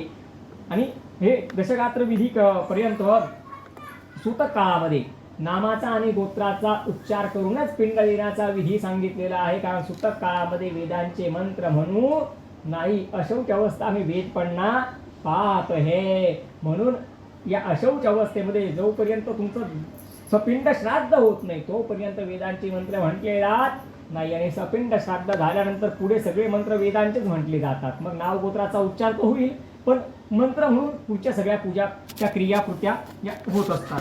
म्हणून हे सगळं करायचं. हां, 12 दिवसांपर्यंत दीप प्रज्वलन करायला सांगितलेलं आहे. या दिव्याचं सुद्धा खूप सारं महत्त्व आहे. हा दीप त्यांच्या स्मरणार्थ असतो, त्यांच्या स्मृतीसाठी असतो. आणि या दिव्याचं महत्त्व असं असतं की आपले 12 दिवस जे असतात ते त्यांचे 12 महिने होतात. म्हणजे त्यांना ते पूर्ण 11.5-12 महिन्यापर्यंत जे प्रवास करताय तो अंधाऱ्या रात्री प्रवास करावा लागतो. काही ठिकाणी खूप दाट अंधार असतो, म्हणजे डोंगराच्या गुहेतनं वगैरे प्रवास करावा, दुर्गम मार्गातनं प्रवास करावा लागतो. तर इथे जे आपण दीप प्रज्वलन करतो या दिव्याचं फल म्हणून त्यांना तिकडे उजेड प्रकाश हा प्राप्त करून दिला जात असतो. मी तुम्हाला काल पण सांगितलं होतं की आपण इथे चप्पल दान केली म्हणजे तिकडे चप्पलच मिळाली पाहिजे असं नाही, तिकडे त्यांना पालखी पण मिळू शकते. त्याचा पर्याय त्यांना तिकडे ते उपलब्ध करून देत असतात. म्हणजे शब्दशः अर्थ नाही घ्यायचा की इथे दिवा लावला तर याचा प्रकाश तिकडे पडेल असा शब्दशः अर्थ न घेता त्यातलं मर्म, त्यातली सांगण्याची गोष्ट मनुष्याने काय करायचं, आत्मसात करून घ्यायची. वस्त्र पूजन, हार वगैरे, तुळशीची माळा वगैरे, भस्म आदी, गंगेची माती वगैरे लावायची. त्याच्यानंतर परिक्रमा वगैरे करायची. आणि चितेवरती ठेवल्यानंतर जेव्हा आपण अग्नी वगैरे देतो ना तेव्हा मुखामाजी आज्याहुती, मुखामाजी आज्याहुती. एक छोटासा गडू असतो, त्याला मोठं असं काहीतरी हातात धरण्यासाठी केलेलं असतं, त्यात तूप भरलं जातं आणि त्या तुपानेच ती आज्याहुती आपण द्यायची असते. तर मुखामाजी आज्याहुती, तर तुपाची आहुती द्यायची. आणि तुपाची आहुती देताना त्याला असं मनामध्ये सांगायचं की तुम्ही स्वर्ग लोकात आले तर स्वर्ग लोकाला तुम्ही पुन्हा प्राप्त करा, स्वर्ग लोकाहून आले स्वर्ग लोकाला तुम्ही पुन्हा प्राप्त करा. मग चितेला परिक्रमा करायची. कुंभच्छेदन, कुंभच्छेदन 3 वेळेला कुंभच्छेदन केलं जातं. ज्या दगडाने त्या दगडाला माठाला छेदन केलं जातं त्या दगडाला आपण काय म्हणतो, जीव म्हणतो. का त्याला जीव म्हणतो, तर त्यामध्ये त्या जीवात्म्याचा निवास होत असतो, तर जीवात्मा त्याच्यामध्ये प्रवेश करतो. म्हणजे काय, मी पहिल्या अध्यायात तुम्हाला सांगितलं होतं ना की यमदूत शीघ्रगतीने त्या जीवात्म्याला यमलोकाला घेऊन जातात आणि तिथून त्याला पुन्हा 13 दिवसांसाठी घरी पाठवतात, बरोबर. तर ज्यावेळेस तो जीवात्मा पुन्हा या ठिकाणी येत असतो तेव्हा तो बघतो माझं घर तर हेच आहे, माझे मुलं कुठे आहेत, हे माझ्या घरातले लोक कुठे आहेत, माझं शरीर कुठे आहे. तर तो बरोबर मागावा घेत घेत घेत घेत पांथ नावाच्या पिंडापर्यंत येऊन पोहोचतो. पांथ नावाच्या पिंडापर्यंत येऊन पोहोचले की मग चितेपर्यंत ते येऊन पोहोचतात. आणि ज्यावेळेस ते बघतात की माझं शरीर तर अग्नीला समर्पित करून दिलेलं आहे, आता मी शरीरात प्रवेश तर नाही करू शकत, मी कुठे जाऊ. म्हणून ते त्या खांद्यावर असलेल्या मडक्यामध्ये त्या माठामध्ये काय करतात, त्या पाण्यामध्ये डुबकन उडी मारतात किंवा प्रवेश करतात असं आपण समजू.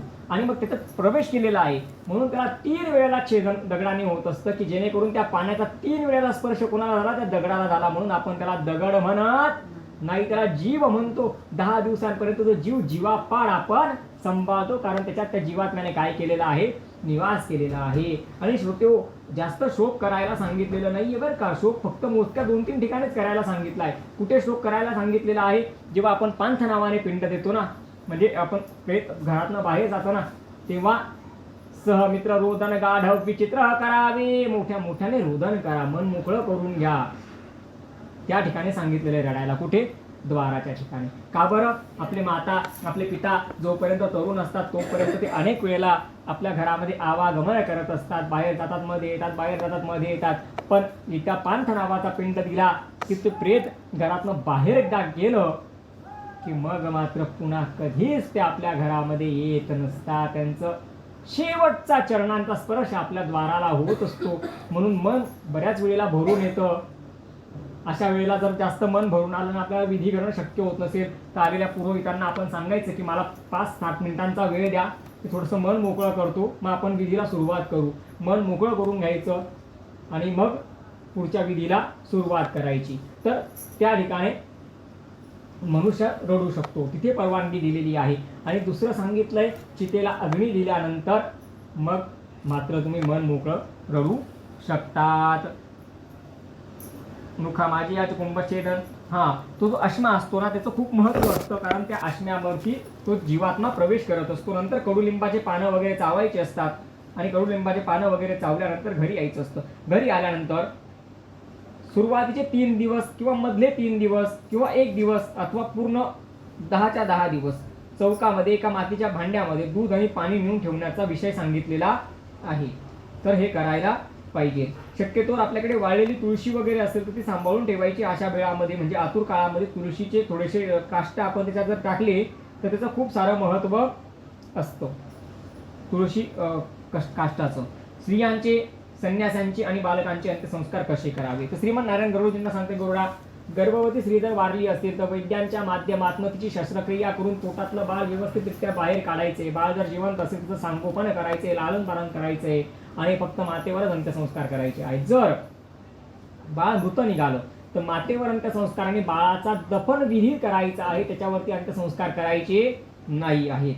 27 महिन्यांपर्यंतच्या बालकांचे अंत्यसंस्कार केले जात नाहीत आणि जेवढ्या वयाचं बाळ मृत पावलेलं असेल तेवढ्या समवयीन बालकांनाच आपल्याला जे काही दान करायचं असेल, म्हणजे पितर म्हणून दान करायचं असेल किंवा दूध केळ द्यायचं असेल किंवा जे काही द्यायचं असेल, दान करायचं असेल ते समवयीन बालकांनाच द्यायचं. बाकी इतर स्त्री पुरुषांचे अंत्यसंस्कार जसे आपले रीतिरिवाज परंपरा असतात त्याप्रमाणे होतात. संन्यासांचे अंत्यसंस्कार होत नाही. ज्या प्रदेशामध्ये संन्यासांचे अंत्यसंस्कार जबरदस्तीने केले जातात त्या प्रदेशावरती खूप नैसर्गिक अशी आपत्ती येत असते, म्हणजे कोरोना वगैरे सारखी नैसर्गिक आपत्ती येत असते. कारण का माहिती का, संन्यास घेताना आपलं नाव, गोत्र, कुळ, माता पितांचं नाव, घर दार, पैसा अडका, प्रॉपर्टी वगैरे सगळं सगळं सगळं सोडावं लागत असतं. पूर्ण विरक्त व्हावं लागतं. आपलं गोत्र सुद्धा चालत नाही आणि आपल्या नावानंतर आपल्या वडिलांचं नाव पण चालत नाही, आपलं स्वतःचं नाव पण चालत नाही. ते नाव सुद्धा काय करावं लागतं, बदलावं लागतं. त्रिदंड घ्यावे लागतं. आम्ही काय नाही, वाचे नाही, शरीराने पाप करणार नाही.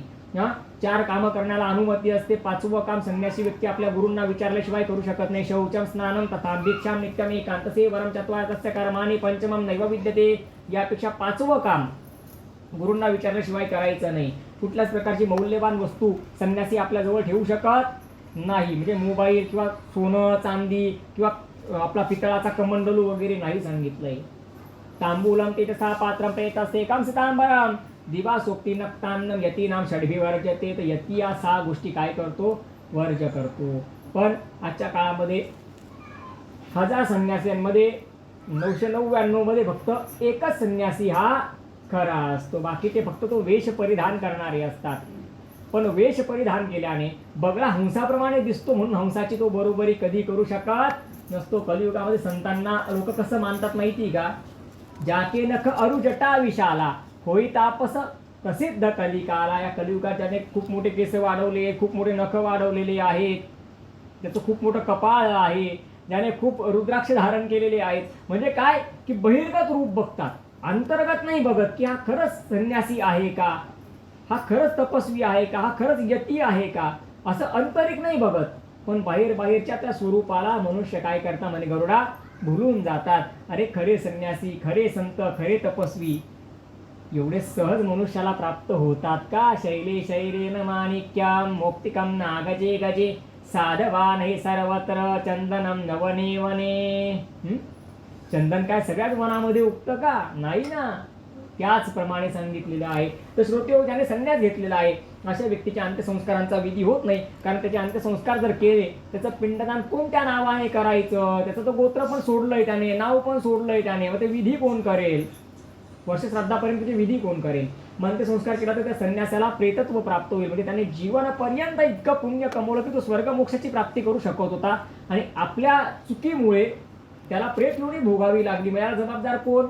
म्हणून राजा राष्ट्रकृतम पापम राज्ञा पाप पुरोहिता, म्हणून हे पाप राष्ट्राला भोगावं लागतं. अर्थात संन्यासांच्या अंत्यसंस्काराचा विधी सांगितलेला, म्हणजे खरे तपस्वी आहेत, खरे संन्यासी आहेत, त्यांच्या अंत्यसंस्काराचा विधी सांगितलेला नाहीये. अस्थिसिंचन त्याच दिवशी नाही शक्य झालं तर 3रा दिवस, 5वा दिवस, 7वा दिवस, 9वा दिवस असे समविषम दिवस जे असतात त्या दिवसांपैकी एक दिवस जाऊन अस्थिसिंचन करायचं. मग अस्थिसिंचन करताना स्नान करायचं, घरून जाताना थोडंसं दूध पाणी एका बाटलीमध्ये घेऊन जायचं आणि उडीद घेऊन जायचे. तिथे गेल्यानंतर हातामध्ये दूध पाणी घेऊन प्रोक्षण करायचं, उडीद टाकायचे आणि मग मातीच्या भांड्यामध्ये, मातीच्या मृण्मय पात्रामध्ये अस्थींचं सिंचन करायचं आणि त्या अस्थी ज्या आहेत त्या पावन नद्या, पवित्र नद्यांमध्ये त्या अस्थिंचं काय करायचं, विसर्जन करायचं. म्हणजे जोपर्यंत त्या अस्थी त्या नदीच्या पात्रामध्ये आहे तोपर्यंत आपले गेलेले पितर स्वर्ग मोक्षाची प्राप्ती करत असतात. एवढं सारं महत्व श्रोते हो या अध्यायाचं आहे. आपण 10व्या अध्यायामध्ये अनेक साऱ्या गोष्टी बघितलेल्या आहेत. आता आपण बघू अध्याय क्रमांक 11. तर 11व्या अध्यायामध्ये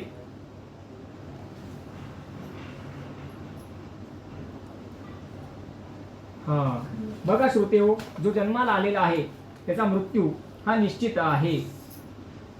ज्याप्रमाणे प्राणी ज्याप्रमाणे प्रवासी सावलीमध्ये आश्रय घेतात नंतर पुढे निघून जातात, त्याचप्रमाणे जसं आपण प्रवासाला वगैरे गेल्यानंतर पायी जर आपण एखादी यात्रा करण्यासाठी गेलो तर थकल्यानंतर लोक त्या ठिकाणी सावलीमध्ये विश्रांती घ्यायला थांबतात आणि याची विश्रांती घेऊन झाली तर तसे मार्गामध्ये पुढे निघून जातात. त्याचप्रमाणे आहे. श्रीमन नारायण गरुडजींना सांगते, गरुडा, सकाळी तयार केलेलं अन्न संध्याकाळपर्यंत नाश पावतं. अशा अन्नाने या शरीराचं भरण पोषण आपण करत असतो. या शरीराच्या दीर्घ आयुष्याची मनुष्याने काय कथा करावी, म्हणजे काय अपेक्षा करावी. श्रीमन नारायण गरुडजींना सांगते, गरुडा, या कलियुगामध्ये मनुष्य 30 वर्ष जगला तर तो दीर्घायुषी झाला असं आपण समजायला पाहिजे. आणि कलिचं हे कितवं चरण चालू आहे, पहिलं. म्हणून आयु मर्यादा सांगितलेली 100 वर्षांची, म्हणजे साधारणतः 75-80 पर्यंत माणूस आजच्या काळात जगतोय. जेव्हा दुसरं चरण चालू होईल तेव्हा आयु मर्यादा राहील 75 वर्षांची, म्हणजे माणूस 75 पर्यंत जगेल का, नाही जगणार, बरोबर. आणि तिसऱ्या चरणात सांगितलं आहे की मनुष्याच्या आयुची मर्यादा राहील फक्त 50 वर्षांची, म्हणजे तो 50 पर्यंत भिडेल का, नाही भिडणार. आणि चौथ्या चरणात सांगितलेलं आहे की मनुष्याची आयु मर्यादा राहील 25, म्हणजे 25 वर्षाच्या पोराला आपण आता काय म्हणतो की अरे तरुण पोरगा आहे, जवान, तेव्हा 25 वर्षाचा काठी टेकून चालायला लागून जाईल. म्हणजे 25 वर्षाचा मेला, जसं आता एखादा 95, 98, 90 वर्ष जगून जर वारले तर मनुष्याला काहीच वाटत नाही, खूप जगले भो. तसं तिथे 25 वर्षाचा मनुष्य मेला की बाकीच्यांना वाटेल खूप जगला हवं. आणि त्यावेळेला असं पण सांगितलं गेलेलं आहे की आयु मर्यादा इतकी कमी राहील की 6-6 महिन्याचे मुलं, 6-6 वर्षांचे मुलं मुली लग्न पण करून घेतील, त्यांना मुलं पण होऊन जातील. हे 12-13 वर्षांचे होतात तोपर्यंत त्यांच्या मुलांच्या लग्नाची तयारी होऊन जातील. तर 25 पर्यंत जेवढं आपण आता जीवन जगतोय तेवढं कलीच्या शेवटच्या चरणामध्ये मनुष्य तेवढं जीवन फक्त किती वर्षात जगून घेईल, 12-15 वर्षात जगून घेईल. म्हणजे 15 वर्षानंतर तो वृद्ध होऊन जाईल आणि 25 पर्यंत तो मृत होऊन जाईल. त्यावेळेला मनुष्यांच्या उंच्या पण खूप छोट्या छोट्या होऊन जातील. असं म्हणतात की हरभऱ्याचं झाड जे असतं ना छोटंसं, त्याच्या सावलीमध्ये बसून माणूस विश्रांती घेऊ शकेल. आज जे आपल्याला घोडे, गाई, बैल धष्टपुष्ट दिसतात, उंच दिसतात, हत्ती उंच दिसतो, सगळे छोटे छोटे होऊन जातील. आज जे आपल्याला मोठे मोठे झाडं दिसतात, वड, पिंपळ, औदुंबर, खूप मोठे मोठे झाडं दिसतात, ते सुद्धा हळूहळू काय होतील, छोटे छोटे होतील. आज जो आपला गोवर्धन पर्वत आहे ना, तो सुद्धा त्या वेळेपर्यंत छोटा होता एवढा छोटा होऊन जाईल की एखाद्या टेकडीसारखा तो भासायला लागेल. तर कलियुगामध्ये मनुष्य जो आहे, श्रीमन नारायण म्हणतात की तो 30 वर्ष जगला म्हणजे दीर्घायुषी झाला म्हणून समजा. म्हणजे सकाळी तयार केलेलं अन्न संध्याकाळपर्यंत नाश पावतं, त्या अन्नाने या शरीराचं भरण पोषण होतं. तर या शरीराच्या दीर्घायुष्याची तुम्ही काय इच्छा बाळगता म्हणे. पाण्यावरचा बुडबुडा जेवढा नाजूक आहे ना, त्याच्यापेक्षा जास्त नाजूक मनुष्याचं जीवन झालेलं आहे. पुत्राने शोक सोडून दशाविधीसाठी तयार व्हावे आणि आपले कर्तव्य करावे. तर आतापर्यंत तुम्हाला अंत्यसंस्कारापर्यंत मी सांगितलं सगळं, पण आता मात्र दशगात्राचा विधी मी तुम्हाला सांगतोय. तर पुत्राने हे सगळं सोडायचं आहे, म्हणजे शोक वगैरे सोडायचं आहे आणि पुढच्या विधींसाठी तयार व्हायचं आहे. म्हणून श्रीमन नारायण गरुडजींना सांगते, गरुडा, एखादा व्यक्ती आहे आणि त्याला पुत्र नाहीये तर तो पुत्रविहीन म्हटला जात नाही. म्हणजे कसं की 4 भाऊ आहेत, त्या 3 भावांना फक्त मुलीच झाल्या, 3 भावांना फक्त मुलीच झाल्या. त्या 3 भावांना मुलगा झाला नाही, पण त्या 4 भावांमध्ये कुठल्याही एका भावाला मुलगा झाला ते बाकीचे सगळे भाऊ पौत्रिकच म्हटले जातील, ते निपुत्रिक म्हटले जाणार नाही. गरुडजींनी विचारलं, प्रभू असं कसं काय म्हणतात, मला समजलं नाही, जरा समजावून सांगतात का म्हणे. तर श्रीमन नारायणांनी इतकं सुंदर उत्तर दिले की बघ, एक राजा आहे, त्याला 100 राणी आहेत आणि एकाच राणीला मुलगा आहे, तरी त्याच्या सगळ्या राण्या माता बनल्याचंच फल प्राप्त करतील ना, त्या राजकुमाराची त्या आई म्हणूनच संबोधल्या जातील ना. तसं 4 भावांपैकी एकाला जरी पुत्र असला तरी बाकी सगळ्यांना गती मिळून जाते, म्हणजे निपुत्रिक म्हणता येत नाही. स्मशानात जाऊन स्नान करून धूतवस्त्र पांढरं वस्त्र परिधान करायचं आहे आणि संकल्प करायचा आहे की माझ्या माता पितांच्या निमित्त मी अवयव श्राद्ध करतो आहे असं म्हणून अवयव श्राद्धाचा संकल्प करायचा आणि 10 पिंडदान करायचे. मग 10 पिंडदानांचं काय महत्व आहे तर पहिल्या पिंडाने शिरो अवयव निष्ठित्यर्थम एषा प्रथमपिंडम मया दीयते उपदिष्टताम उपदिष्टतु. पहिल्या पिंडाने शिरो अवयव त्यांना प्राप्त होतो. हे यातना देह प्राप्त होतोय बरं का. हा जी यमपुराची यात्रा करण्यासाठीचा देह सांगितला आहे ना यातना देह, तो हा यातना देह त्यांना प्राप्त होतोय. मग यातना देह सोडल्यानंतर त्यांना पुन्हा आपल्यासारखा नवीन एक देह अजून प्राप्त होतो, त्याला आपण म्हणतो पुनर्जन्म. पुनर्जन्म हे यातना शरीर जे ज्या दिवशी दशगात्र विधी करतो ना आपण त्या दिवशी यातना शरीर. दशगात्र त्यांना समजलं नाही. दहाव्याचा विधी करतो ना. पण काय ते लक्षात घ्या असं तर दृष्टिकोन काय आहे की तुम्ही लोक जे काही बरेचसे मंडळी की अमावस्या आहे पुढे मग 10वं होणार नाही, मग त्याच्या आधीच करून घ्या, 5व्या दिवशी लावून नाही तरुणच गेलेला आहे. आता उदाहरणार्थ उज्ज्वल ऍक्सिडेंटली गेला कमी वयामध्ये, बरोबर, मग त्यांनी 5व्या दिवशी आवरलं. असं बरेचसे मंडळी आहेत ना आपल्या गावात घडल्यात ना घटना, त्याचा आता विश्लेषण आहे का बघा. 5व्या पिंडापर्यंत फक्त इथपर्यंत नाभीपर्यंत उदरापर्यंत शरीर प्राप्त होतं, त्या खालचं शरीरच प्राप्त होत नाही. मग प्रेत योनी प्राप्त होऊन जाते, अर्धवटा शरीर प्राप्त झालं ना. म्हणजे उदाहरणार्थ 5व्या महिन्यात प्रसूती होईल का? नाही होणार. जबरदस्ती करून घेतली तर काय होईल? बाळ जिवंत निघेल का? गर्भ पूर्ण बनेल का तो? तसंच हा विषय तसाच विषय चालू आहे हा. तर पहिल्या पिंडाने काय प्राप्त होतं? शिरो अवयव. दुसऱ्या पिंडाने कर्णाक्षी नासिकायाम म्हणजे कर्ण, अक्ष, कर्ण कान, अक्ष आणि नासिक म्हणजे नाक. मग तिसऱ्या पिंडाने काय प्राप्त होतं तर हनवटी, ओठांचा भाग, गळा, तोंड, चेहरा पूर्ण बनून जातो. मग चौथ्या पिंडाने भुज, वक्ष, पाठीचा भाग हा बनतो. 5व्या पिंडाने उदर बनतं. 6व्या पिंडाने कटी प्रदेशापासून वरचा भाग बनतो. 7व्या पिंडाने कंबर बनतं आणि जनन चिन्ह जे असतात ते तयार होतात. 8व्या पिंडाने पाय बनतात. 9व्या पिंडाने संपूर्ण त्याच्या शरीरामध्ये प्राण निर्माण होतात. म्हणजे जसं की रक्त आहे, बल आहे, तेज आहे, रज आहे, शोणित आहे, हे सगळे जे सप्तधातू वगैरे म्हणतो आपण ते निर्माण होतात. त्या प्रेतामध्ये प्राण येतो, त्याला भूक आणि तहान लागायला लागते. आणि 10वा पिंड आपण जो देतो त्याच्या शुद्धा आणि तृषेच्या निवृत्तीसाठी आपण 10वा पिंड त्याला देत असतो. आणि सगळं पिंडदान वगैरे झाल्यानंतर सपिंडीकरणाचं विशेष महत्व आहे. जोपर्यंत असे पिंडीकरण होत नाही तोपर्यंत सूतक जात नाही, सुतकाचा परिहार होत नाही. सपिंडकरण केलं नाही तर मग विधी पूर्ण होत नाही. म्हणून सपिंडकरण करण्याचं विशेष महत्व आहे. सपिंडीकरण आणि सपिंडीकरण केल्यानंतर मग मात्र स्नान वगैरे करायचं आणि शुद्ध श्राद्धादी विधी करायचे.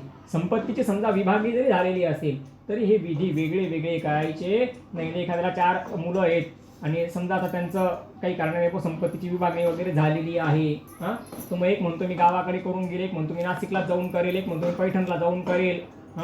असे वेगळे वेगळे विधी करायला चालत नाही. सगळ्या भावांनी एकत्र यायचं, भाऊ बहीण सगळ्यांनी एकत्र येऊन त्या विधींमध्ये आपलं योगदान द्यायचंय. ज्यांनी अग्नी दिलेला आहे विधी मात्र त्याला करू द्यायची, पण बाकीच्या ज्या गोष्टी म्हणजे शारीरिक मदतीने, मानसिकदृष्ट्या, आर्थिकदृष्ट्या त्याला आपण काय करायचं? सहकार्य करायचं. तात्पुरतं जे काही संपत्तीची विभागणी झाल्यामुळे जे काही मनामध्ये क्लेशेस निर्माण झालेले असतात, कटुता निर्माण झालेली असते, ती किमान तेवढा 10-11 दिवसांपर्यंत तरी ती बाजूला ठेवायची असते. आणि वर्ष श्राद्धाला आपण सगळ्यांनी एकत्र येऊनच वर्ष श्राद्ध सुद्धा करायचं असतं. म्हणजे सांगण्याचा उद्देश असा आहे की 2 मुलं 3 मुलं आहेत, भाऊ आहेत त्यांचे, तर ते असे वेगळे वेगळे विधी करण्याची अनुमती श्रीमन्नारायणाने दिलेली नाहीये. ज्याने अग्निसंस्कार केला दशगात्र तोच करेल, दशगात्र ज्याने केलंय वर्ष श्राद्धाचा विधी पण तोच करेल. बाकीच्यांनी त्याला सहकार्य भरभरून करायचं, सगळ्यांनी मदत करायची, सहकार्य करायचं, तिथपर्यंत सांगितलेलं आहे. पृथ्वीला प्रदक्षिणा करून जे फल प्राप्त होतं तेच फल पुत्राला माता पित्यांचे अंत्यसंस्कार करून प्राप्त होतं. जे फल पृथ्वीला प्रदक्षिणा करून प्राप्त होतं तेच फल अंत्यसंस्काराचे हे सगळे दशगात्राचे म्हणजे 10व्याचे विधी करून त्या मुलाला प्राप्त होत असतं. जो अनाथ प्रेतांचे अंत्यसंस्कार करतो अथवा पिंडदान करतो, दशगात्र विधी करतो, त्याला कुठल्याच प्रकारची अशुद्धी किंवा सूतक राहत नाही. उलट अशा अनाथ प्रेतांचे अंत्यसंस्कार आणि दशगात्र जो करतो त्याला अनंत गुणा त्याचं पुण्य हे प्राप्त होत असतं. इथे दशा कृत्य कथन नाम एकादशोध्याय. तर एकादशी म्हणजे 11वा अध्याय या ठिकाणी आपला परिपूर्ण झाला. तुम्हाला 12वा अध्याय पण मी सांगतो. तर 12व्या अध्यायामध्ये प्रेत घट्टाचं दान आणि पूजनाचा विधी आहे. मग 7व्या अध्यायामध्ये ते प्रेत जे सुदेव नावाच्या ब्राह्मणांचं प्रेत बब्रुवन राजाला भेटलं होतं ना, त्या प्रेताने सांगितलं होतं की प्रेताचं प्रेतत्व नष्ट होण्यासाठी प्रेत घटाचं दान कर. या प्रेत घटाचं दान सगळ्या प्रकारच्या अमंगलाचा नाश करतं. हजारो दान करण्यापेक्षा नुसतं एक प्रेत घटाचं दान केलं तरी त्या प्रेताला प्रेतत्वातनं मुक्ती प्राप्त होते. मग प्रेत घटाचं दान करण्यासाठी घट म्हणजे कलश, आणि कलश सांगितलेला आहे तो म्हणजे सोन्याचा कलश दान करायला सांगितलेला आहे. तर ते दान मनुष्याकडनं आजच्या काळात शक्य होत नाही, म्हणून आपण काय करतो, तांब्याचा तांब्याचा कलश आपण काय करत असतो, दान कर. तांब्याचा कलश देतो ना आपण, तो प्रेत घट असतो. तो दान केल्याचं खूप पुण्य आहे आणि प्रेताचा प्रेत घट दान केल्याने त्याचं प्रेतत्व नष्ट पावत असतं. म्हणून प्रेत घटाचं दान सुद्धा मनुष्याकडनं झालं पाहिजे. नंतर सर्व वस्तूंचा त्याग, मग त्यांचे वापरलेले कपडे असतील किंवा ज्या ज्या काही गोष्टी आहेत त्या त्याग करून द्यायच्या, घरात ठेवायच्या नाही. कारण बघा, त्यांना 86,000 योजनांचा प्रवास करायचा आहे आणि त्यांचा जीव जर त्यांच्या वस्तूंमध्ये अडकला तर त्यांची आसक्ती त्यांना खाली ओढते, यमाचे दूत त्यांना वरती ओढतात. त्याच्यामुळे त्या गोष्टी काय करायच्या, परित्याग करून द्यायच्या, नष्ट करून टाकायच्या. वृषोत्सर्ग विधान. आपल्या माता पितांच्या निधनानंतर, मृत्यूच्या पश्चात वृषोत्सर्ग करण्याचं सुद्धा विशेष महत्व आहे. मग वृषोत्सर्ग म्हणजे काय, तुम्हाला लक्षात आला का? वृषोत्सर्गाचा अर्थ वृष म्हणजे बैल आणि उत्सर्ग करणं म्हणजे त्याला सोडून देणं. पण त्याचा विशिष्ट प्रकारचा विधी आहे. मग तो विधी कसा आहे, त्याच्यासाठी सांगितलेलं आहे की रोगी, हीन अंगाचे किंवा छोटे बछडे असं न निवडता सगळ्या उत्तम गुणांनी युक्त, सगळ्या लक्षणांनी युक्त असा एक वृषभ आपण घरी आणायचा आहे. वृषभासोबत वृषभ पत्नी आणायची आहे आणि एक वासरू सुद्धा सोबत घ्यायचं आहे. म्हणजे वृषभ माता, वृषभ पिता आणि वृषभ पत्नी असा एक परिवार, गाय, बैल आणि वासरू. मग घरी आणल्यानंतर गाय, वासरू आणि तो वृषभ व्यवस्थितरित्या राहू शकेल एवढी भूमी सारवायची आहे. त्या ठिकाणी वृषोत्सर्गाच्या विधीसाठी तयारी करायची. मग पंचायतन देवतांचं पूजन, म्हणजे गणपती कळसाचं पूजन करायचं, मातृकांचं पूजन करायचं, मुख्य देवता सर्वतोभद्र आदी देवतांचं पूजन करायचं, नवग्रहांची स्थापना करायची, भगवान भोलेनाथांची स्थापना करायची. त्याच्यानंतर सगळ्या देवी देवतांच्या निमित्त हवन करायचं, यजन करायचं. यजन केल्यानंतर मुख्य देवतेच्या निमित्त वगैरे यजन करायचं. यजन वगैरे सगळं झाल्यानंतर पूर्णाहुती आदी कर्म झाल्यानंतर पितरांच्या निमित्त तर्पण करायचं, छठश्राद्ध आदी पूजन करायचं. त्याच्यानंतर मग सांगितलंय गायीची, वासराची आणि वृषभाची पूजा करायची. मग त्यांना हार वगैरे, फुलं वगैरे व्हायचे, सजवायचं, घंटिका गळ्यामध्ये बांधायची. हे सगळं झाल्यानंतर त्यांना चारा वगैरे सगळं दिल्यानंतर, नैवेद्य वगैरे दिल्यानंतर, धूप दीप आदी सगळं झाल्यानंतर त्या वृषभाच्या उजव्या बाजूला शंख आणि डाव्या बाजूला चक्र हे चिन्ह अंकित करायचं आहे. आणि मग मात्र त्या वृषभाचा उत्सर्ग करून द्यायचा आणि त्या वृषभाची उत्सर्ग करताना प्रार्थना करायची, हे वृषभा, तुझ्या उत्सर्गाने माझे जे कोणी पूर्वज रौरवादी नरकांमध्ये यातना भोगत असतील त्यांना स्वर्ग मोक्षाची प्राप्ती होऊ दे, असं म्हणून त्या वृषभाचा उत्सर्ग करायचा. म्हणजे त्या वृषभाला सोडून द्यायचं आणि गाय आणि वासराचं पूजन करून गाय आणि वासरू आपल्या पूर्वजांच्या प्रत्यर्थ गोदान करून टाकायचं, म्हणजे गोदान करायचं. मग जो कोणी मनुष्य या वृषभाचा काम करण्यासाठी उपयोग करून घेतो अथवा याला काठीने किंवा शस्त्राने मारतो, असा व्यक्ती अनाधी काळापर्यंत नरकाचा भागी बनतो, त्याला खूप सारं पाप लागत असतं. म्हणून वृषोत्सर्गाचं अशा पद्धतीने महत्व आहे की स्वर्गाला गेलेले देवता, पितर सुद्धा, पूर्वज सुद्धा अशा प्रकारे वृषोत्सर्गाची इच्छा करतात.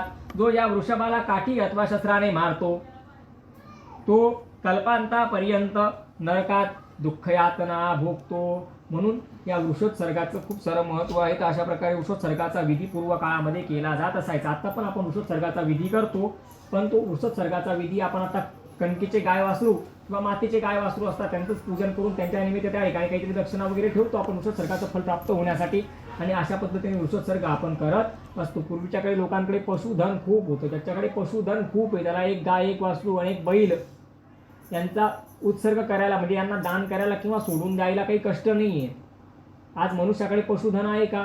नाही आहे. आणि विकत आणून हे सगळं करणं सामान्य व्यक्तीला शक्य होत नाही. म्हणून आपण आता वृषोत्सर्ग अशाच पद्धतीने आता सध्या तरी आपण करत असतो की कणकीचं गाय वासरू किंवा मातीचं गाय वासरू त्यांचं पूजन तेच वृषोत्सर्गाचं विधान सांगितलेलं आहे.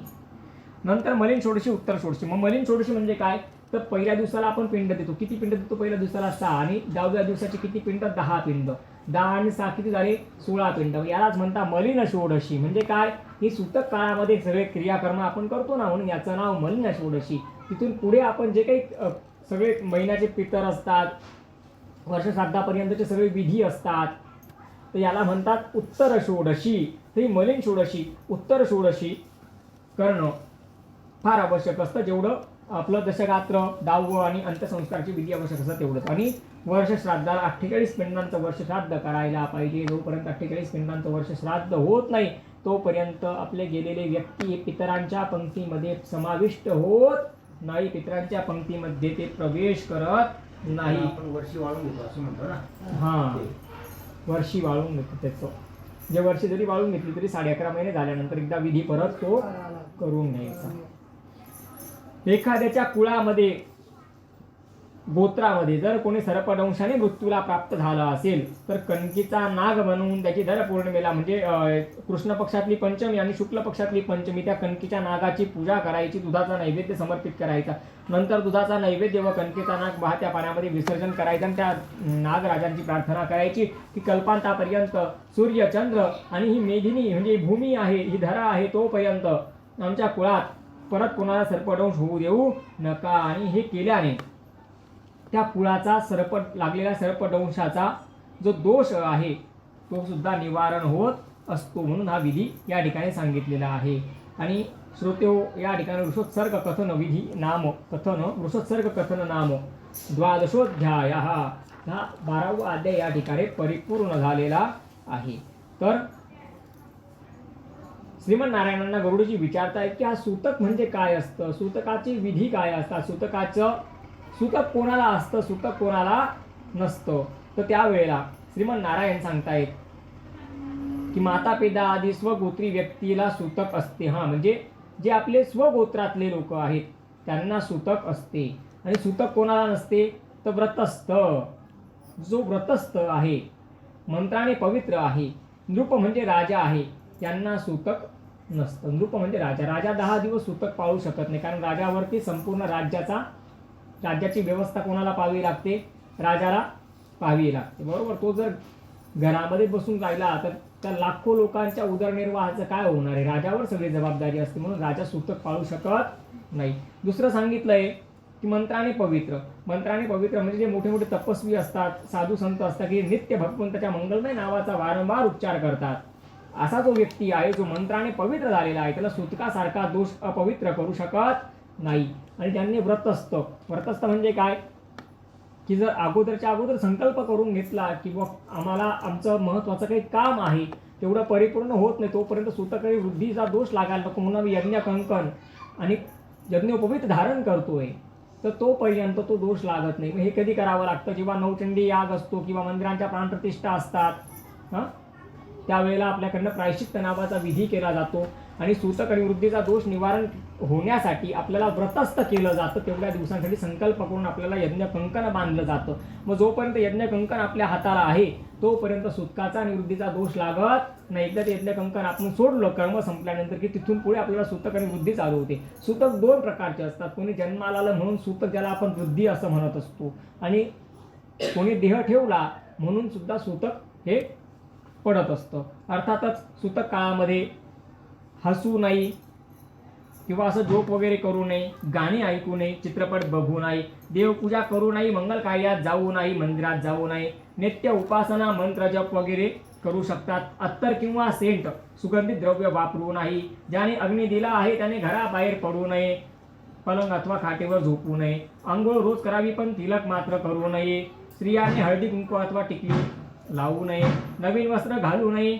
सूतक अशोचत्व दोष निवारण निधन शांत किंवा उदक शांत करून घ्यायची. 11व्या दिवशी सगळ्यांनी डोक्यावर पाणी घेऊन सज्जल स्नान करावे म्हणजे शुद्धी होते. सर्व कपडे धुवावे म्हणजे अंथरुण पांघरुण वगैरे कपडे वगैरे सगळं धुवून काढायचं. घरात गोमित्र वगैरे प्रोक्षण करायचं.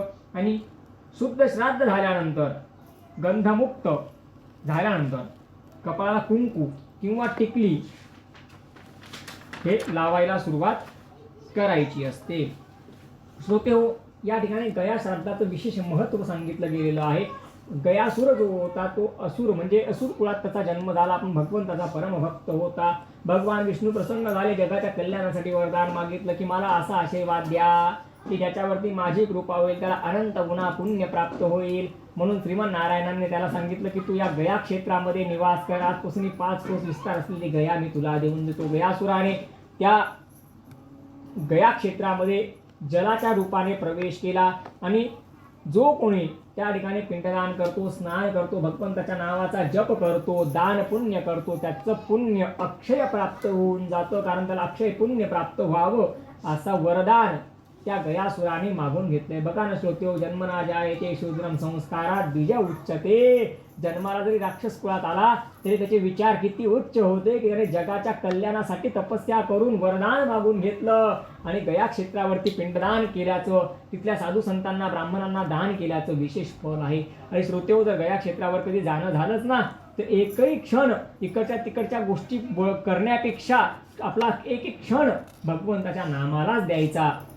का माहिती का, तिथे आपण 2दा राम राम बोललो तर 2दा राम राम बोलल्याचं फल प्राप्त होईल, पण गया क्षेत्रावर आपण 2दा राम राम बोललो ना तर 200 वेळेला रामनाम घेतल्याचं फल प्राप्त होईल. 200 वेळा 100 वेळेला बोललो तर 1000 वेळेला रामनाम घेतलं तर फल प्राप्त. 1000 वेळेला रामनाम घेतलं तर 1,00,000 वेळेला रामनाम घेण्याचं फल प्राप्त होतं.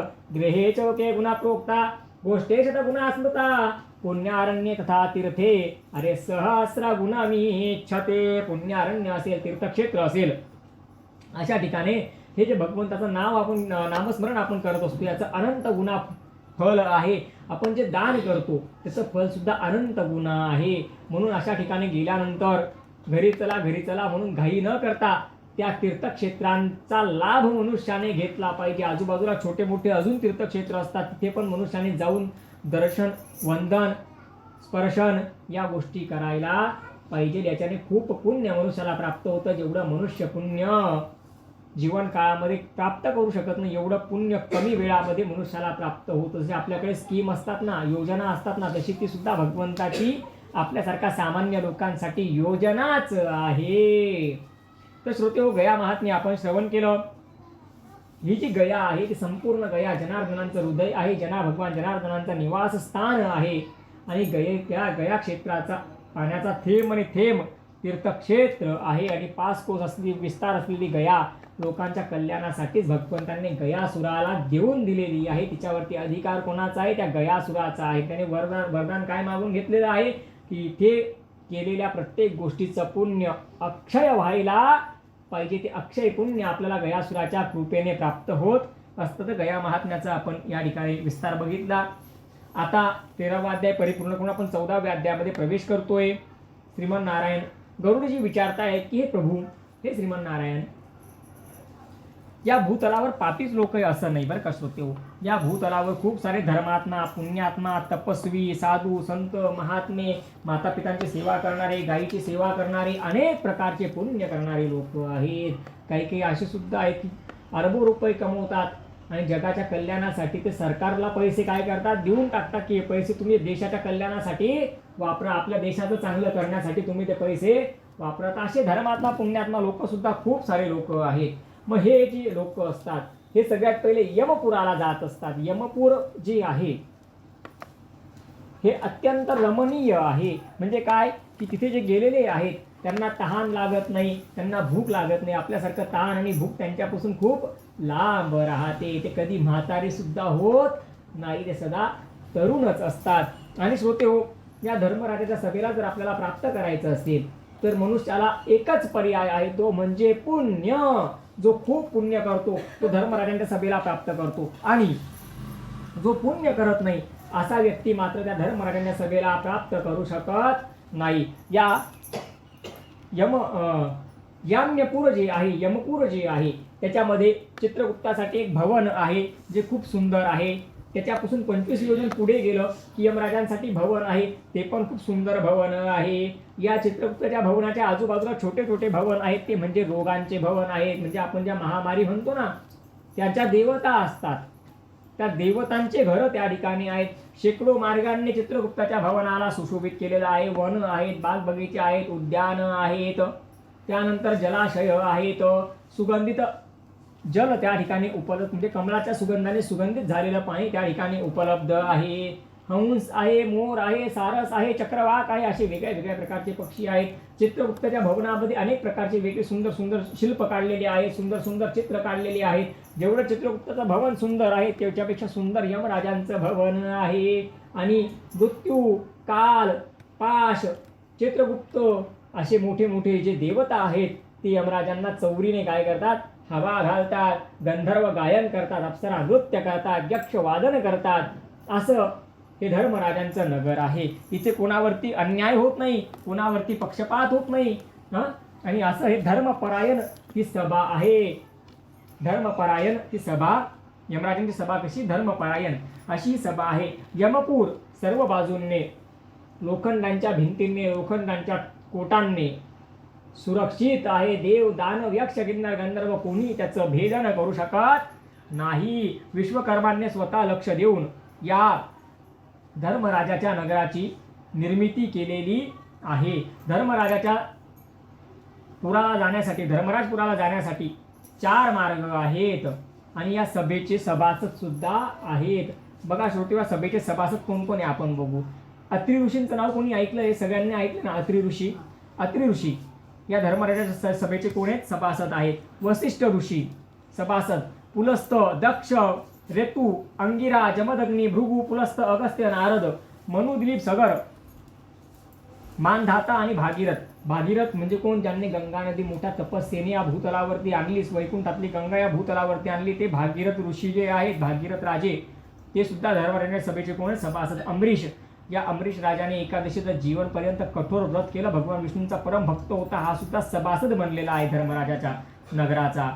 नंतर नहुष, ययाती, दुष्यंत, शिबी, नल, भरत, शंतनू, पांडू, सहस्र, अर्जुन हे बहुश्रुत राजे धर्मराजांच्या सभेचे कोण आहेत? सभासद आहे. धर्मराजांच्या सभेला प्राप्त करण्याचा एकच मार्ग आहे, तो म्हणजे पुण्य. आणि धर्मराजांच्या सभेला प्राप्त करण्यासाठी जे मार्ग सांगितले गेलेले आहेत, जे मनुष्य यात्रा करून परिपूर्ण करतो, असे मार्ग आहेत 4. त्यामधल्या दक्षिण मार्गाचं वर्णन आपण मागे श्रवण केलेलं आहे. वैतरणी नदी वगैरे सगळं दक्षिण मार्गावरच मनुष्याला लागत असते. दक्षिण मार्गाने पुण्यपुरुष जात नाही, दक्षिण मार्गाने पापी जीवात्मे जात असतात. पुण्यपुरुष पूर्वेच्या मार्गाने त्या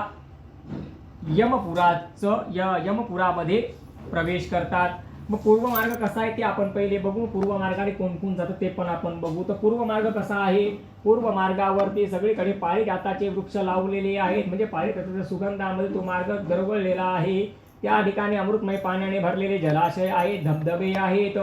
आणि तो मार्ग पूर्ण त्या मार्गावरती काय आहे? त्या पारिजाताच्या वृक्षांची सावली आहे. त्या सावलीने आच्छादित झालेल्या मार्गामध्ये त्या जीवांना चालावं लागत असतं. म्हणजे अतिशय रमणीय आहे आणि सुखद मार्ग आहे. जो दक्षिण मार्ग आहे तसा हा दुःखदायक मार्ग नाही आहे. मग या मार्गाने कोण जातं? राजश्री, अप्सरा, गंधर्व, ब्रह्मर्षी, देवतांची उपासना करणारे, घरात नित्य देवपूजा करणारे, अन्न पाण्याचे दान करणारे, सत्यवादी धर्मपरायण लोक या पूर्व मार्गाने जातात. म्हणून अन्न पाण्याचं दान मनुष्याकडनं व्हायला पाहिजे, घरात नित्य देवपूजा व्हायला पाहिजे, कुलधर्म, कुलाचार या गोष्टी आपण पाळल्या पाहिजे आणि रोज थोडं थोडं पुण्य मनुष्याने कमवलं पाहिजे. एकदम